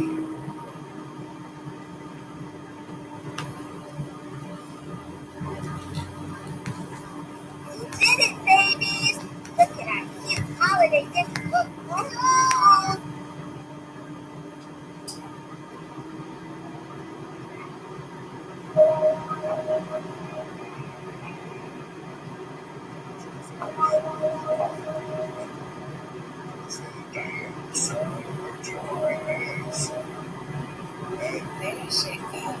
I be trying to step out. I hope you know that I ain't come to play. It's the time and place for everything. And today's the day. I hate niggas who say get back, don't got a date. Cause if a nigga touch one of mine, I'm sliding right away. I'm famous now, but still within this slide, I'm taking life for granted. Niggas don't really stand on business, I don't understand it. Said he was gonna do something, he's in that person, he ain't shit but minute. I'm in the post on Instagram, the nigga that when I get it out, I'm for sure kill shit. I ain't never signed no paper just to take no bitch. Yeah, I got bucks on the wrist, all open for not kill shit. I know about the men in black, but I don't know about real shit. Different days when I ain't have no pull, I put hands on face. The first time I made him show me, he tapped hands away. I love how I made him throw it back, I put hands on waist. I had to stop, post on the pose because if they don't play, I keep it cold. But I for sure got hands for days. You know that I'm seeing if she literally took with his hands away. So niggas ain't the wrong up there, fall for the funny thing. Mom help me now, she see me pulling up like a handbag. It's too much. Hmm?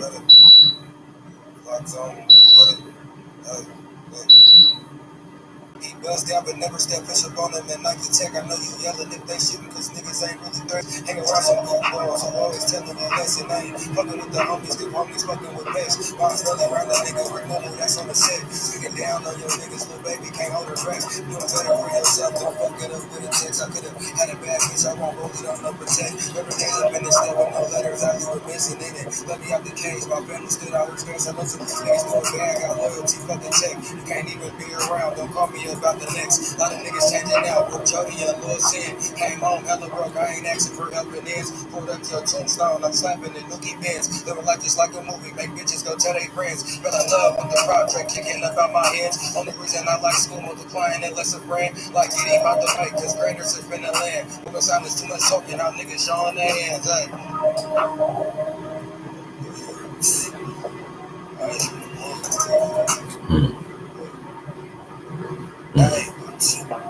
Rock about this happened, it's a 10. Slugs left a tatted cousin, should have had it. On the sub, you gotta keep the ratchet pad, bitch. I gon' fall in love when we drop this. Top 10, you ain't tryna step, you ain't getting in. I'm heavy, let me know I'm in full effect. I'm a 6-9er, hit on the homies, not tryna step. I had that 22, had tools on that shit. I been pushing through big money, hugging pole flames. Off my Z, check my resume before you nerd. Niggas missing me, can't post up off here. Say love, I need some new feet. You ain't heard about the kid, baby. It's the major leagues. Last one I caught had exposed. It's the G. So set out these rollers rolling, cause a little high. Baby on my bumper, be stupid, they gon' deep pop. The last generation of the truth, got this shit on lock. The last generation of the truth, got this shit on lock. Yeah.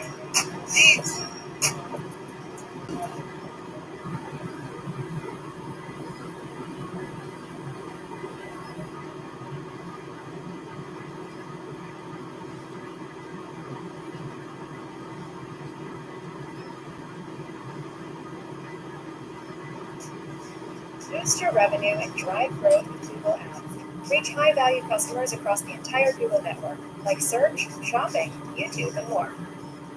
Get started today.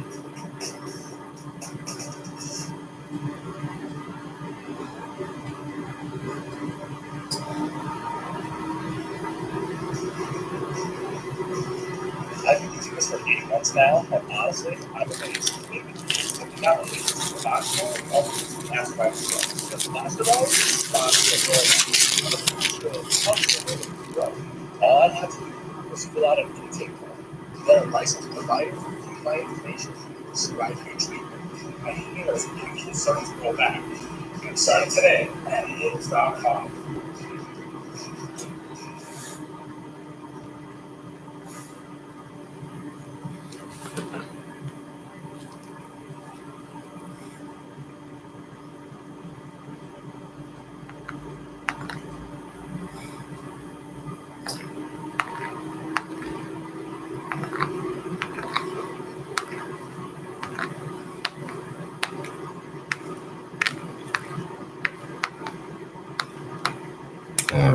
Not the very thing. I burned my other little half piece yesterday. I ain't burning nothing.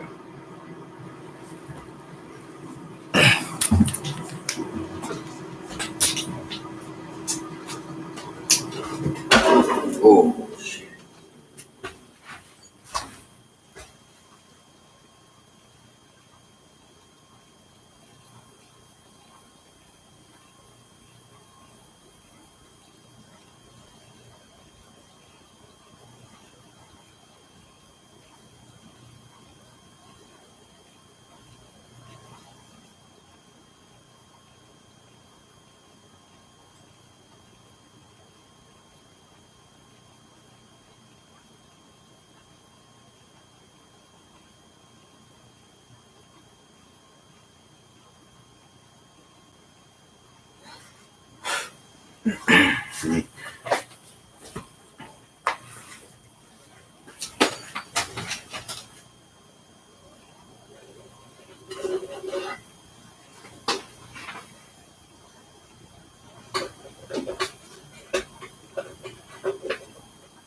man, that shit tweaking. That's how you know something following right. Every time I come around, you see a nigga, this motherfucker tweak.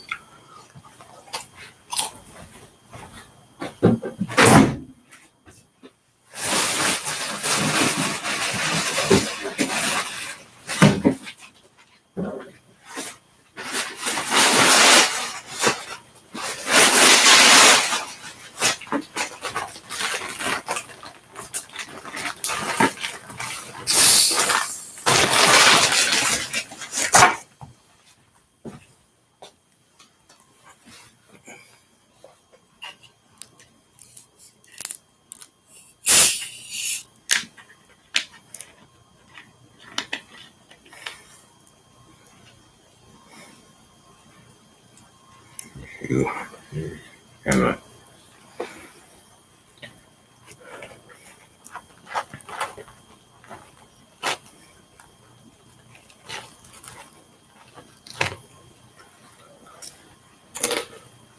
I put Dr. Green and burrito. What do you think?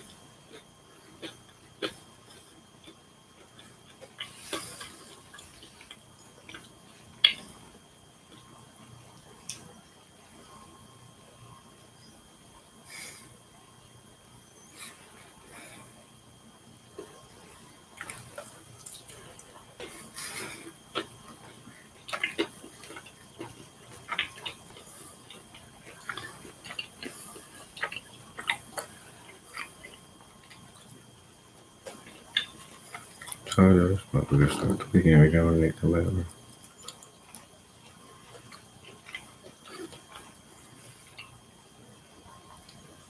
I can't even see your comment, but thanks for the heart though.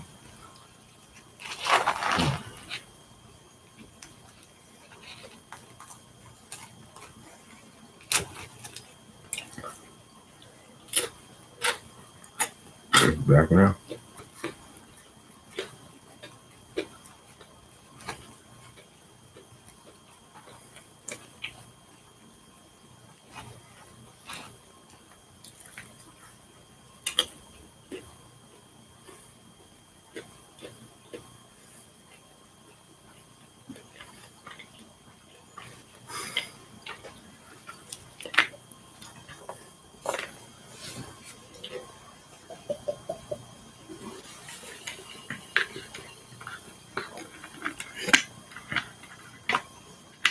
Nah, so don't run out everything. Done. And so water.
Hello, my friends. Welcome, all of you, almost 110,000 light workers, star seeds, and wanderers, to this beautiful session.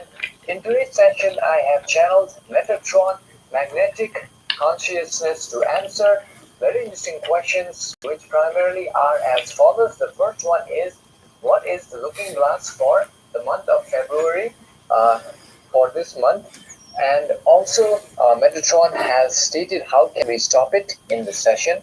And the second thing is Metatron has answered about what is the role of our sun in the ascension process, which is vitally important for us to understand. And the video which showcased a type of figure which looked like a large figure which appeared when a lightning strike occurred in a location and it was captured on camera.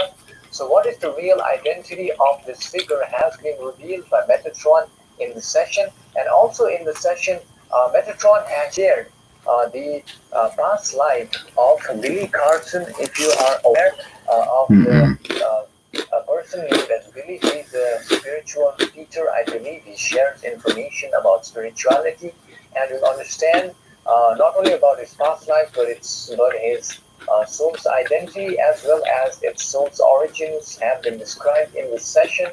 And with that being said, I hope you'll enjoy this session. Before the session begins, I want to say a big thank you to all of you who have joined on the Patreon, where I release 3 new channel sessions per week. And also we have meditations and any other, sometimes we also have events where we talk about different things, such as in a live meetup.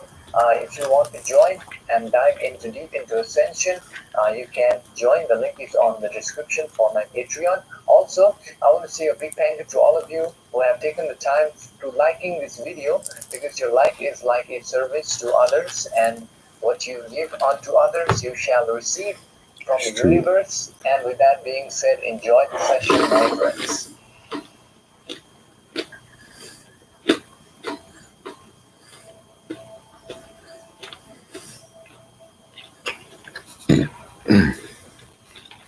I am Metatron, Magnetic Forces, Magnetic Services now in communication at this time. Through this instrument's vibration, and I, Metatron, Magnetic Forces, Magnetic Services, am here to share an important message regarding the understanding about the various aspects which are presented. However, I, Metatron, must state that each being who shall listen to our thought forms must use internal discernment and only accept those thoughts which resonate, since free will is the birthright which has been granted by the universe like grid programmer to all love-like childs who are in the various universal sectors. Therefore,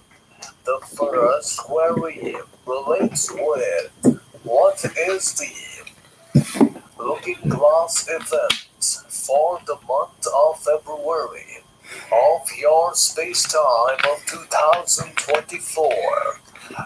We will start seeing more aliens. That's what. Upon scanning the Looking Glass events for the month of February, it is important that in the space-time of 23rd February 2024, a group of so-called NASA scientists by your people who primarily have discovered the Soul Trap machine on the moon during their previous missions will try to activate it by using the aspects or a type of system which they have found, which is the key that activates the Soul Trap machine. Since the Soul Trap machine works on infinite intelligent energy, it requires vast amounts of energy dissipation system.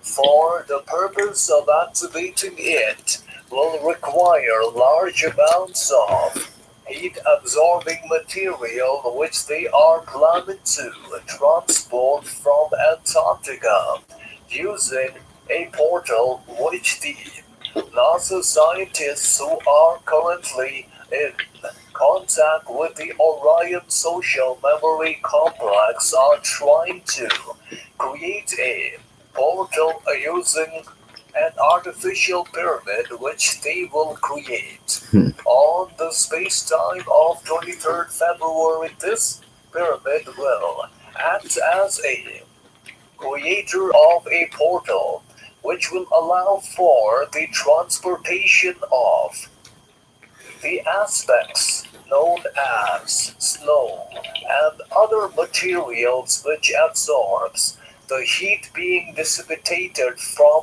the soul trap machine's activation.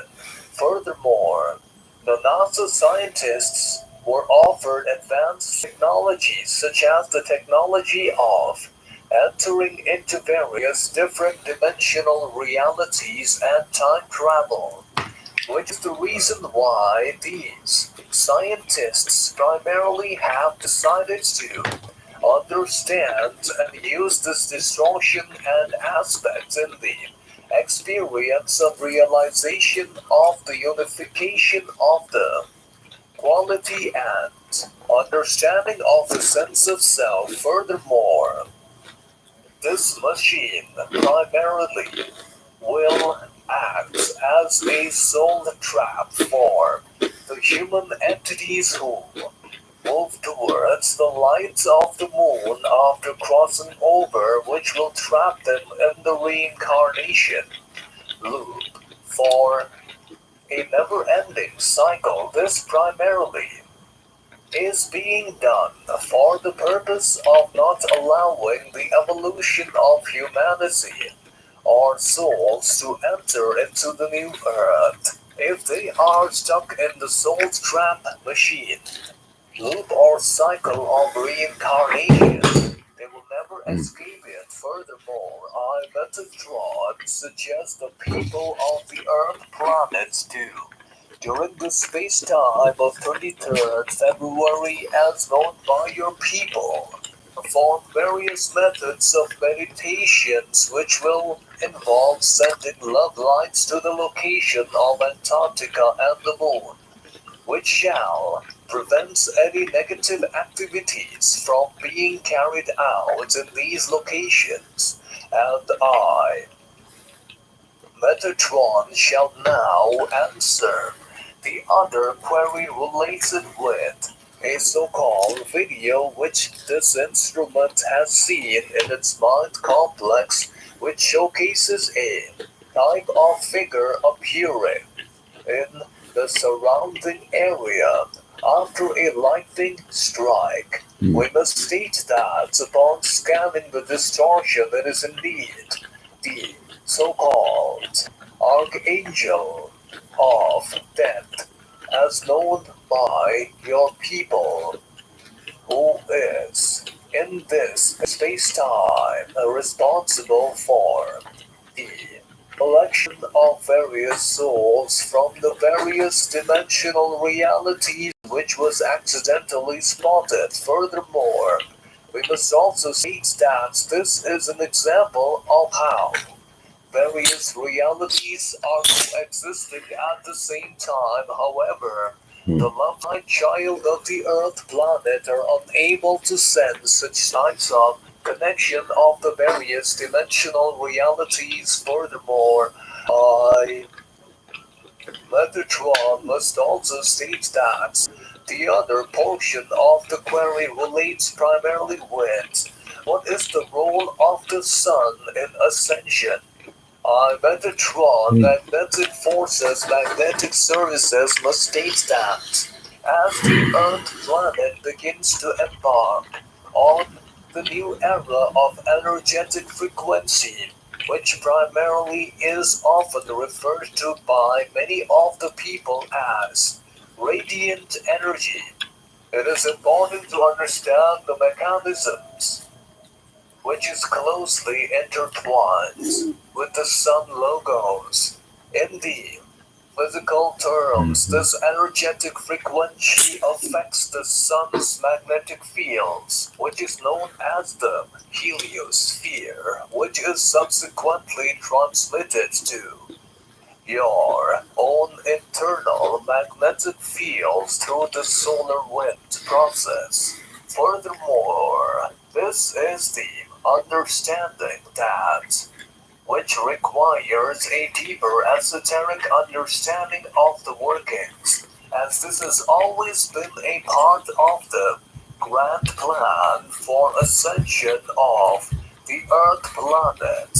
since the human race has managed to surpass the timeline of 2012, which is the entry point into the shift towards ascension of the fourth density, which has led the Earth planets to enter this region of space-time, where the magnetics will shift, bringing forth a change in consciousness of humanity. This opportunity has always presented itself as it has awaited the passage of transformation. This is the realization that the evolutionary energy will begin to impact the sun logos as well, which will then subsequently influence the magnetic field of the Earth planet, which has now been adjusted to accommodate the new consciousness of the new Earth. Furthermore, I, Metatron, must state that within this timeline, it is important for all beings to piece together the physical aspects in a manner which is perceptible to each one of you, as the sun's energetic frequency affects the Earth planets. The transformation of the magnetic grids will unfold as planned, and sun logos will release energetic radiance which will affect the Earth planet. Furthermore, the sun's energetic frequencies primarily will also shift the physical understanding of how the Earth planets operates. Furthermore, the planetary shift is now the closest aspect which we can sense further. In this timeline, we have mentioned that this primarily will allow humanity to embrace a great change within the sense of self. However, some aspects during this change of ascension may seem familiar. However, it is up to the internal realization of each individualized portion of consciousness that primarily it will influence the DNA structure of each being who is alive at this time, thereby activating the multi-dimensional fragment of the divine within each being. This is the essence of life and the fundamental blueprint present in all living forms across the cosmos. This represents the intricate patterns and geometries that define life in its myriad expressions, which provides for a deeper realization to be comprehended as each entity begins to explore and examine extraterrestrial life forms. Furthermore, the genetic DNA of your people will undergo transformations which allow for a great change to happen in the tapestry of existence. Therefore, I, Metatron, shall now answer the other query related with what is the significance of the number 144,000? I, Metatron, must state that the number 144,000 primarily is a spiritual symbol which is found to be of significance upon your planet, which is the lowest or the minimum number required for the formation of any social memory complex. We must state that each social memory complex begins when 144,000 souls of equivalent consciousness unites together and form the unification and the social memory complex. Furthermore, this number is vitally significant for the Earth planet as well. The other query relates with the past lives of an entity named as Billy Carson. by your people, whose incarnation cycle on Earth began on the space-time of 1955, and I, Metatron, must state that the entity known as Billy Carson primarily is a being who is here on the Earth planet as a specifically a wanderer and a assister soul whose purpose is to assist humanity at this timeline of awakening by allowing humanity to reflect the true nature of their spiritual sense of self. Furthermore, the entity known as Billy Carson was found prior to the timeline of its current incarnation in the planets known as Andromeda A, wherein it spends around 7 lifetimes learning the lessons of refining its own spiritual nature and establishing itself in the vibration of love. And this pattern of establishing itself and remaining in the vibration of love enable it to find higher rhythms of clarity Right. and unlocking a divine purpose of alignment, See that which shit. furthermore was a deepening for the entity to learn. Furthermore, this entity, known as Billy Carson, after having learned the vibration of love, was then able to find itself and understanding truly the deeper nature of the sense of self, which furthermore allowed it to lock a higher purpose and mastery of the true nature of love, as it spent its lifetime as a fourth density entity in Andromeda. It began to learn about teaching others as well about the attributes of love. After completion of its initiation in the Andromeda system, it was then able to come into its lifetime as a wanderer. Prior to its incarnation in the Andromeda star system, it was also found in the Earth planet in one of the timelines in the lands of, as known by your people as China around 1644, wherein it was known by the name of Lai Shu. In this timeline, it had a deep yearning and desire to pursue the path of spiritual enlightenment, which is why it left its so-called family at an early age, becoming a monk and exploring meditation in the caves of the mountains of the location specifically known as Tibet, wherein it attained the spiritual knowledge of enlightenment. Thereby, this entity in that timeline became a teacher, teaching others about the understanding which it had gained from its spiritual endeavor. And then, prior to that, it was found in the location of the lands Atlantis around 12,150 years, wherein it spent its time as a healer in the chambers of Atlantis, primarily in the pyramids, which were used as healing centers for healing the sick Atlanteans. And prior to that, its origination can be traced to the planets of Maldek, wherein its origination was found around 208 million years ago. It was able to learn the lessons as a wind element and fire element in the beginning stages. Its evolution was extremely fast than other entities, and it has learned lessons at a faster rate because of its spiritual curiosity. Furthermore, we must also state that its soul name in the planet of its origin was Dishard, which meant the Creator's power. Furthermore, I, Metatron Magnetic Services, now leave you all. Turn to the mountain of light within yourselves.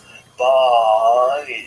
So in this session, Metatron has revealed the looking glass event for the month of February, which turns out that the NASA, there are some NASA scientists as Metatron who I are need in to contact with the download Orions, who are trying to activate the soul reincarnation trap machine, which we all know is inside the moon, and they want to reactivate it. But for that, they require a large amount of, I believe, ice to absorb the heat, which they are trying to transport from Antarctica using a portal.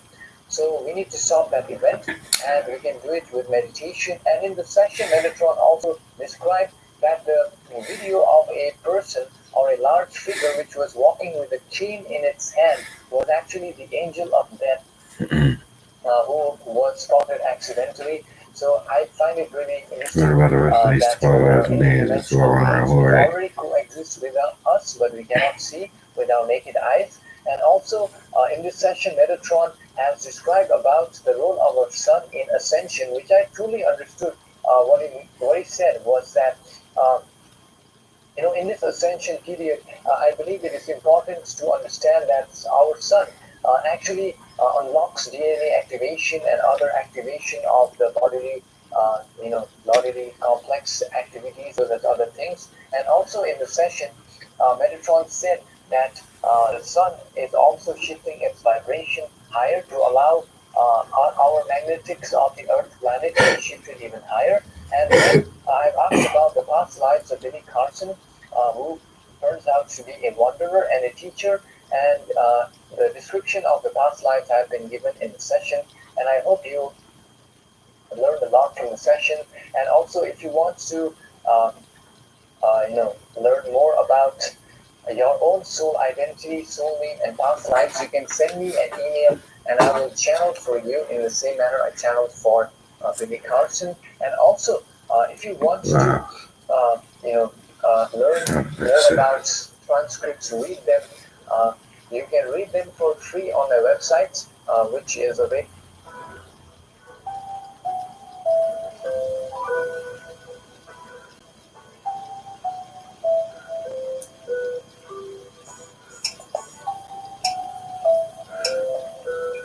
Turn that shit on. Maybe till I need it. Mike Jack, I might need it. Like that, I might eat it. Let me see it. The world is ready. Come join the action and study for a film degree with us, either at our Hollywood campus or 100% Yes. online. You'll fully immerse yourself in areas such as directing, digital. I don't like this white girl and a lot of that shit they rapping about. I ain't with it. So remember, this is for entertainment purposes only. Let's check them out. A sandbox tree. The sandbox tree is the last tree that you want growing on your property. It's considered one of the most dangerous plants on Earth. Why? Because it produces living grenades. The sandbox tree even looks dangerous, towering up to 130 feet tall, and is covered in what look like natural spikes. It looks like if you touch this tree, you come away with holes in your hands, but it isn't the spikes along its trunk that are so dangerous. The female flowers produced by the tree are its real danger. The tree's flowers, which don't have petals and look like small red umbrellas, create a pumpkin-shaped fruit. The fruit is very small, small enough that you can fit a handful of them in your hand. And the fruit should definitely never be eaten because it is extremely poisonous. You should also never hold the fruit in your hands because each piece of fruit explodes like a stick of dynamite. You might think I'm being dramatic, but this is 100% true. The fruit of the sandbox tree, aka Ura crepitans, explodes with the force of Mother Nature herself. When the fruit is picked and becomes ripe, it explodes into segments and shoots shrapnel in all directions. Seeds and bits of fruit are hurled through the air at 150 miles per hour. Where See, that's the type of stuff that, as much as everyone loves to travel now and go to these exotic places and locations, this is the type of stuff we need to be looking at, pay attention to, and doing our research on. You know what I mean? You need to know where it's at some of these places you're visiting. thing grows in the Amazon jungle and some parts of South Africa, locals call it the dynamite tree, the vampire vine. There is an extraordinarily vicious plant in the Garawa known as the devil's stare. The plant can supposedly suck the blood from living animals like a botanical vampire. The The stories of this plant are hard to find, and no physical evidence of its existence has ever been uncovered. According to the stories, the That's devil because people who came in contact with it ain't lived to tell about it. I mean, how else am I gonna get some accurate facts or information or the animals? But they ain't gonna be able to tell us. The snare, also called the vampire vine, can be found in the deepest reaches of Nicaragua swamps. It's been described as looking like a green octopus with many slimy tendrils. It was originally described in an unknown year by one Mr. Dunstan, a naturalist who spent 2 years studying plants and animals in the region. According to the obscure account, Dunstan came across it near Lake Nicaragua. His dog, whom he loved as his trusty sidekick, was ensnared by a plant the likes of which Dunstan had never seen before. Roots the size of ropes snagged his helpless dog and started draining the life from it. Dunstan was able to save his canine companion before it was too late, but it was a very close call. The dog was highly disoriented afterward and covered in blood. The dog was also covered in raw spots. It looked like the pup had been attacked by a bloodthirsty vacuum. Dunstan surmised the vine had somehow been sucking the blood out of his dog. Could there really be a blood-sucking plant living in the Central American swamplands? It is entirely possible, even if it does sound fictitious. Dunstan's account likely comes from the 19th century. Other mysterious accounts of vegetable serpents appeared around the same time, told by European explorers in New Realms. There also is a real, verified plant that acts as a vampire. The dogger plant is sometimes called the vampire plant for its parasitic attributes. It doesn't necessarily suck blood, but it does attach itself to other plants and suck nutrients from them. The vine of the daughter plant will wind itself around a healthy plant stalk and slowly suck the water out of it. This is the real life vampire of the plant world. It's not at all crazy to imagine a plant to develop the ability to suck blood instead of water from a living host. And now for number 7. But first, it's shout-out. These plants and different things are in like exotic places and stuff like that. But I just can't help but think of my childhood and me just walking around barefoot and just touching the trees, just snatching the leaves and limbs and blueberry different things, throwing them. Just free as a bird. I was just free as a bird. And to think some of the things you could have or I could have come in contact with, that could be right here. You know what I'm saying? Like right around where we live at. We just don't know. Now time. Putting a big thank you to you. Time without Cinnabar. Plants are weird. Be sure to hit that subscribe button to join the Origins Explained family. Cinnabar. Plants are not the only dangerous things in the natural world. Sometimes rocks can kill as well. There is a particular mineral, the color of blood, that is so toxic, just she's talking about that it's called cinnabar. red And it has mercury. been used Oh in a shit. wide variety of applications throughout human history. It's typically reddish-orange in color, though it can also be deep purplish red. When broken down into a pigment, cinnabar is called vermilion. It was used as paint during the Renaissance period in Europe. Cultures started mining cinnabar as early as 3,000 years ago. Its pigment was used for makeup, decorating ceramics, and painting human bones. Stone Age people even used it to tattoo one another, while folks in the Middle Ages used it as ink. In the Near East and in Mesoamerica, cultures used cinnabar in their cosmetics as rouge. Now, I know what you're thinking. If cinnabar was used so frequently, how could it possibly be deadly? Cinnabar is not going to kill you if you touch its raw form. Even in pigmented form, it isn't dangerous. The deadliness only comes if the cinnabar gets hot. When the temperature rises, cinnabar releases an extraordinarily dangerous mercury vapor. When inhaled, mercury can kill you. Cinnabar is a really unique material. Mercury is technically trapped inside of it, locked behind sulfur. It's totally safe until the cinnabar gets warm. Then the mercury escapes like a poison fog. Sometimes you can find a piece of cinnabar with droplets of mercury on it, and the mercury in its pure form is highly toxic. Just touching it is dangerous because the mercury can be absorbed into the human body. The blue-ringed octopus. I can't talk about the deadliest things in nature without briefly mentioning the blue-ringed octopus. You may have heard of this creature before because I think this guy that we have seen this in those videos before, but you can just look at this thing and tell like you don't come in contact. Shopify's point of sale system helps you stage in your business? Need a fast and secure way to take payments? We've got you covered. How about card readers that you can rely on? Yep, that too. Want one place to manage every sale from every channel? That's kind of our thing. Wherever you sell, businesses that grow with Shopify.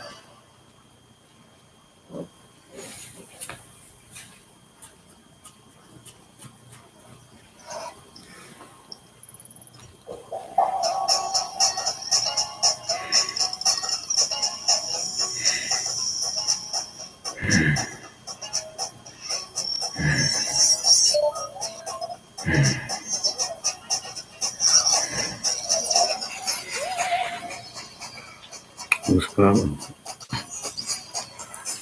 Fuck is that?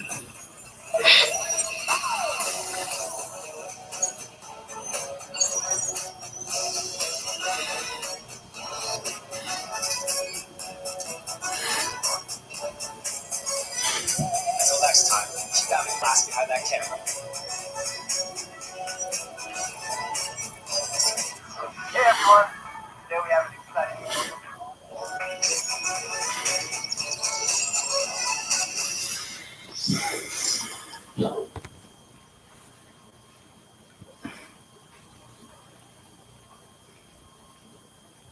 in contact with it. The bright blue rings and spots on it, bro. Like, yeah, this looks like something like this. Reminds me of like those deadly frogs. The colorful ones, real colorful ones. You know to stay away from. Don't touch them. This reminds me of that. It's considered one of the most toxic animals in the world. It's definitely in the top 5 most venomous sea creatures known to science. The octopus is stunning to look at. They have iridescent blue rings across their bodies that make them look like little cosmic cephalopods, but do not be fooled by their adorable appearance. One touch can send you straight to your grave. The small octopuses live in the Pacific and Indian Oceans. You can usually find them in shallow reefs or living it up in seagrass. They come out at night to hunt crustaceans and devour tiny fish. You are unlikely to ever encounter one, but hypothetically, if you ever did, and you were bitten, let me take you through what could happen. In the octopus's salivary glands are symbiotic bacteria that produce tetrodotoxin. It's the worst toxin imaginable, a substance that blocks nerve impulses.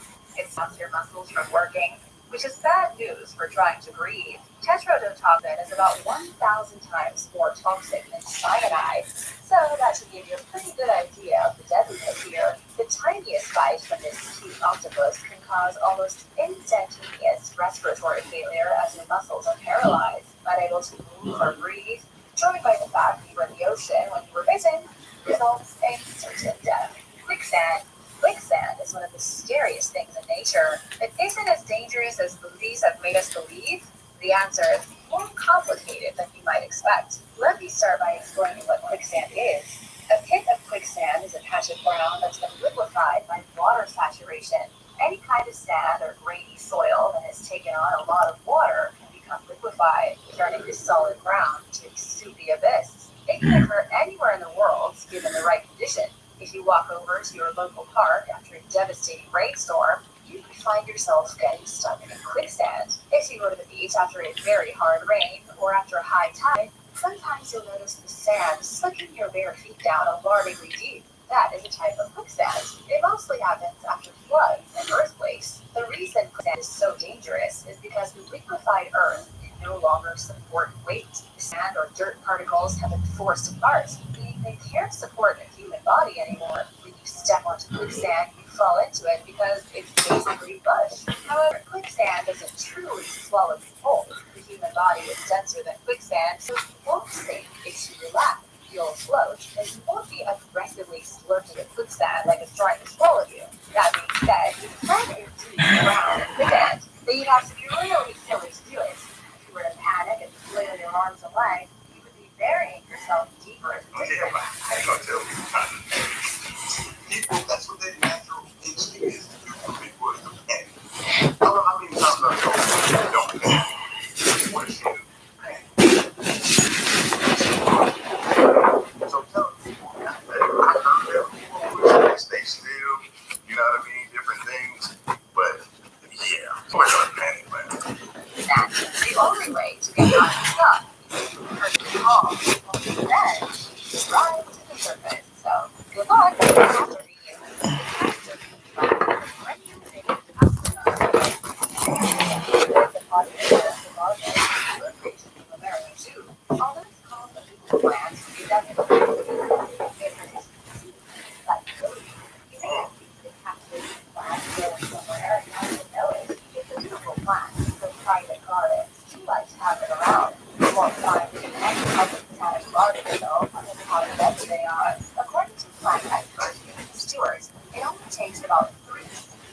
kill a person. But there aren't very many deaths because people aren't crazy enough to put the seeds in their mouth. Even if you don't know anything about plants, unless you know what castor oil is, the oil is the seed produced by this plant.